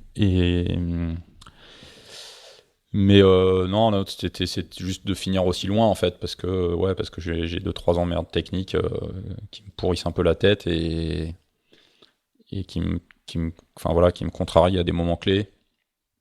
Et ce qui permet à Yann de faire un petit break, à Johan de faire un petit break, et puis ce petit break, après, une fois qu'on rentre dans le portant, la météo fait que l'écart se creuse après tout seul, sans qu'il ait plus rien à faire. Enfin, au-delà de mener son bateau très bien comme il sait le faire, hein, c'est pas... Voilà, mais le truc se fait... Enfin, les positions auraient été inversées, il serait passé la même chose, mais voilà, j'aurais bien aimé qu'on se bagarre jusqu'au bout, quelle que soit l'issue du... Voilà, j'aurais fini 2 à une demi-heure derrière lui, j'aurais pas été frustré, je pense pas. Voilà, alors que là, il y a un petit goût d'inachevé. Donc, pour répondre à ta question du début sur le fait de rebondir sur un projet perso, reste en suspens en grande partie à cause de ça. D'accord. Ça serait le projet, un projet classe 40 aujourd'hui pour toi, c'est le projet idéal du point de vue pour le coup, projet, oui, sensation, si je relance quelque perf, chose, oui, voilà. Encore une fois, classe hyper dynamique. Profiter de l'expérience acquise, parce que là aussi c'était quand même court, hein, un an, même si j'avais fait du classe 40 avant avec d'autres mecs, c'est pas pareil quand c'est toi qui mets les mains dedans, et donc ça reste court, un an. Tu n'as pas le temps vraiment d'aller au fond des choses, donc oui, si je devais redémarrer quelque chose, profiter de cette expérience acquise, ce serait quand même pas con. Et puis tu vas continuer en emmagasiner cette saison. Et je vais continuer à en emmagasiner cette saison sur un lift V2.4.6. Je sais pas quoi. La nouvelle étrave ou pas? Voilà. Disons, ils ont tous découpé leur étrave cet hiver. Ouais, pour faire une nouvelle étrave. Je t'avoue que je suis pas complètement innocent dans cette affaire. Je me disais bien. Vu ce que j'avais vécu sur la route du Rhum, je disais qu'il fallait quand même. On pouvait pas en rester là. Et que ça valait le coup d'essayer autre chose. Et raconte-nous rapidement l'esprit du changement. En gros, c'est je dis bon, c'est pas vrai, c'est pas moi du tout. Hein, c'est déjà une deuxième version du bateau qui a gagné en 2018 et qui date de 2020, si je me trompe pas. Alors là, c'est vraiment, quand on dit une deuxième version, c'est plus qu'une évolution. Ouais. On est sur un vrai SCO. Comme c'est le même cabinet, ils l'ont appelé du même nom, mais ça n'a rien à voir. Ça n'a rien à voir. Alors que là, pour le coup, on a juste, pour l'instant, déjà au fur et à mesure des bateaux. Les centres de gravité ont un peu bougé, les positions de quille, de pied de mât, etc. Tu vois, Johan, il avait une quille, un mât un peu plus reculé que le mien, etc. Celui de Yann est postérieur au tien. Ouais. Et voilà, et donc là, ils ont découpé un bout d'étrave pour refaire quelque chose d'un peu plus spatulé, essayer de faciliter le passage dans la mer au portant, sans perdre trop des qualités du bateau, aux allures de puissance, de près, de reaching, etc., qui étaient vraiment les points forts. Donc, là, les premiers bateaux à étrave modifiés viennent d'être mis à l'eau, celui de Mika Mergui et d'Aurélien Ducrot. Ouais. Et donc celui de Fabien Delahaye qu'on aura au mois d'août va être directement fabriqué avec cette nouvelle étrave. D'accord. Voilà. Et c'est quelle longueur d'étrave qui est découpée? Il doit y avoir, je dirais, autour de 2 mètres à peu près. D'accord. À peu près, je sais pas si tu vois, le lift V2, il a une espèce de bosse sur les... en gros, c'est jusqu'à la bosse, quoi. Très beluga, quoi. À peu de choses près, de l'étrave du Brion à la bosse, il y a mis un coup de meuleuse et puis regreffé une pièce un peu différente, un peu plus spatulée. Donc, Bon, c'est pas des petits chantiers, on voit, ça se faisait en IMOCA, ça se fait encore en IMOCA, chez Nico Troussel en ce moment, chez Multiplast, mais on voit qu'en classe 40, on fait vivre les bateaux comme en IMOCA il y a quelques années, quoi. Ouais, du coup, encore une fois, ça va être intéressant de voir entre ceux qui n'ont pas fait la modif et ceux qui l'ont faite, quels écarts on peut constater aux différentes allures, quoi. Ouais. Et déjà la saison d'avant, de mémoire, une bonne partie des Macs avaient aussi raboté leur Brion. Oui. Ouais, alors quelques-uns plutôt. Voilà, les anciens, les bateaux de la génération d'avant, les SCO, effectivement, ont essayé de, on spatulait un peu les étraves et c'était plutôt une réussite pour ceux qui l'ont fait et qui l'ont bien fait. C'était assez réussi. Et c'est quoi le programme de la saison avec en classe 40 justement avec Fabien? Il y a 2 bateaux, je crois. Hein. Ouais, là on est sur un gros projet. Gros projet. 2 bateaux neufs. On a, son partenaire Le Galet a donc loué un Mac 5, donc le dernier plan Manuard, pour qu'on fasse la Normandie Channel Race et les Sables Horta. Ouais. Voilà. Et ensuite on récupère le bateau neuf pour faire la Transat Jacques Vabre et sans doute la Malouine. Histoire de... On va la récupérer fin août, donc ça va être un peu. On a 2 mois. Ça va être un petit un peu commando, mais pour le coup, voilà, il se trouve que j'ai un petit vécu sur le support, assez récent, qui devrait nous faire gagner du temps. Et puis Fabien, c'était Fabien aussi qui s'occupait de toute notre partie analyse de perf l'année dernière à Johan et moi. Ah d'accord, très bien. Voilà, notre collaboration de cette année, elle est aussi un peu venue de là. Enfin, voilà, on a fait pas mal de choses ensemble l'année dernière, ça s'est super bien passé. Et donc oui, lui, il avait aussi besoin de quelqu'un qui connaisse le support pour gagner du temps. Donc ça s'est fait assez naturellement, ouais. Eh ben très bien, ça fait un joli carnet de balles d'ici. Ça va nous emmener fin novembre. Je sais pas quel est le temps de course des classes 40. Ça va être, c'est il y a quelques milles quand même. Ouais, il y a quelques milles. Ouais, comme on passe par le Cap Vert, ce qui est un peu dommage parce que ça ferme pas mal le jeu stratégiquement. J'ai du mal à comprendre. Enfin, si je comprends la démarche d'essayer de faire en sorte que tout le monde arrive en même temps, mais voilà, du coup, ouais, on navigue un peu dans des couloirs, mais je crois qu'on est sur 18-19 jours la dernière fois, quelque chose comme ça. Et puis il y aura à nouveau une belle flotte. Hein. Encore une fois. On va pas être loin des 50. Ouais, au moins 40-50 bateaux. Je crois qu'il y en aura une trentaine sur les Sables Horta. Et avec, encore une fois, ouais, plein de beaux tandems. Et puis en plus, en double, ça a quand même tendance à resserrer le jeu. Hein, c'est clairement. Clair. Et du coup, petite question, est-ce que c'est pas la nouvelle classe Figaro? On est sur des volumes d'inscrits qui sont identiques, on est sur des vécus de coureurs qui s'en rapprochent de plus en plus pour beaucoup d'entre vous. Ouais, c'est sûr que sur vraiment les 2-3 dernières années, on a l'impression qu'effectivement ça bascule pas mal. Enfin, on va dire que l'intensité et le très haut niveau est en train de basculer un peu sur le classe 40 et un peu le multi 50 aussi, même si là il y aura jamais 50 bateaux puisque pour l'instant il y a un numerus clausus. Et que la solitaire devient peut-être un peu plus un espèce de championnat de France espoir, mais sans que ce soit péjoratif, c'est super. Il y a un rajeunissement massif et une durée de vie dans la classe qui est beaucoup plus courte. Voilà, mais du coup on voit des ministres qui ont envie de venir. En plus aujourd'hui, paradoxalement, alors la mini a un succès qui se dément pas, mais un projet Figaro aujourd'hui ça coûte quasiment moins cher qu'un projet mini de série, quoi. Et puis il n'y a pas la saturation. Et voilà, et t'es sûr de courir. Ce qui n'est pas le cas en mini. Ouais.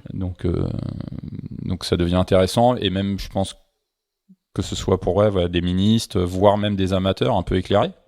Autant dans les années où il y avait une densité, c'est sûr que nous dans les années 2000 c'était fou parce que il y avait 50 bateaux au départ, mais il y avait 40 ou 45 skippers dont c'était le métier à l'année.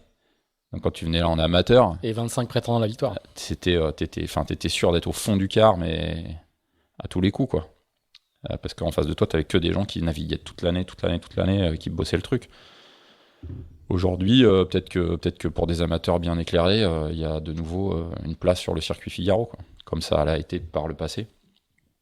Donc ouais, la place de la classe 40 et du circuit Figaro...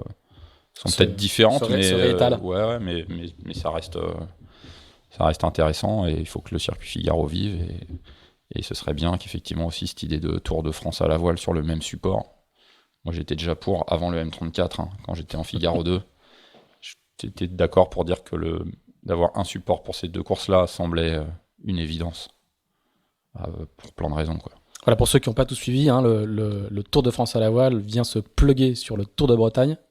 Et tout le monde fait ça en Figaro 3, avec au moins une femme à bord et au moins 2 jeunes, un truc comme ça. Ouais, par contre, ils ont la Fédé a mis son nez là-dedans, donc c'est tout de suite devenu une usine à gaz. Et bien sur ces belles paroles, Corentin, on va te laisser t'abuser en classe 40, donc, sur la saison à venir. Merci beaucoup et merci pour ton temps. Merci pour ton accueil dans cet endroit paradisiaque. Merci à toi pour cette séance de psychothérapie. Je t'en prie, je t'enverrai tu peux payer en liquide et puis je t'enverrai c'est remboursé.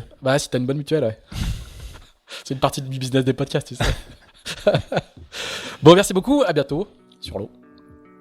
Quand tu veux. Salut à tous, merci. Merci d'avoir écouté ce nouvel épisode d'Into the Wind, produit par Tip & Shaft. Si vous l'avez apprécié, n'hésitez pas à le partager, n'hésitez pas non plus à nous dire ce que vous en pensez, en bien ou en mal. On se retrouve dans 15 jours pour un nouvel Into the Wind. À bientôt!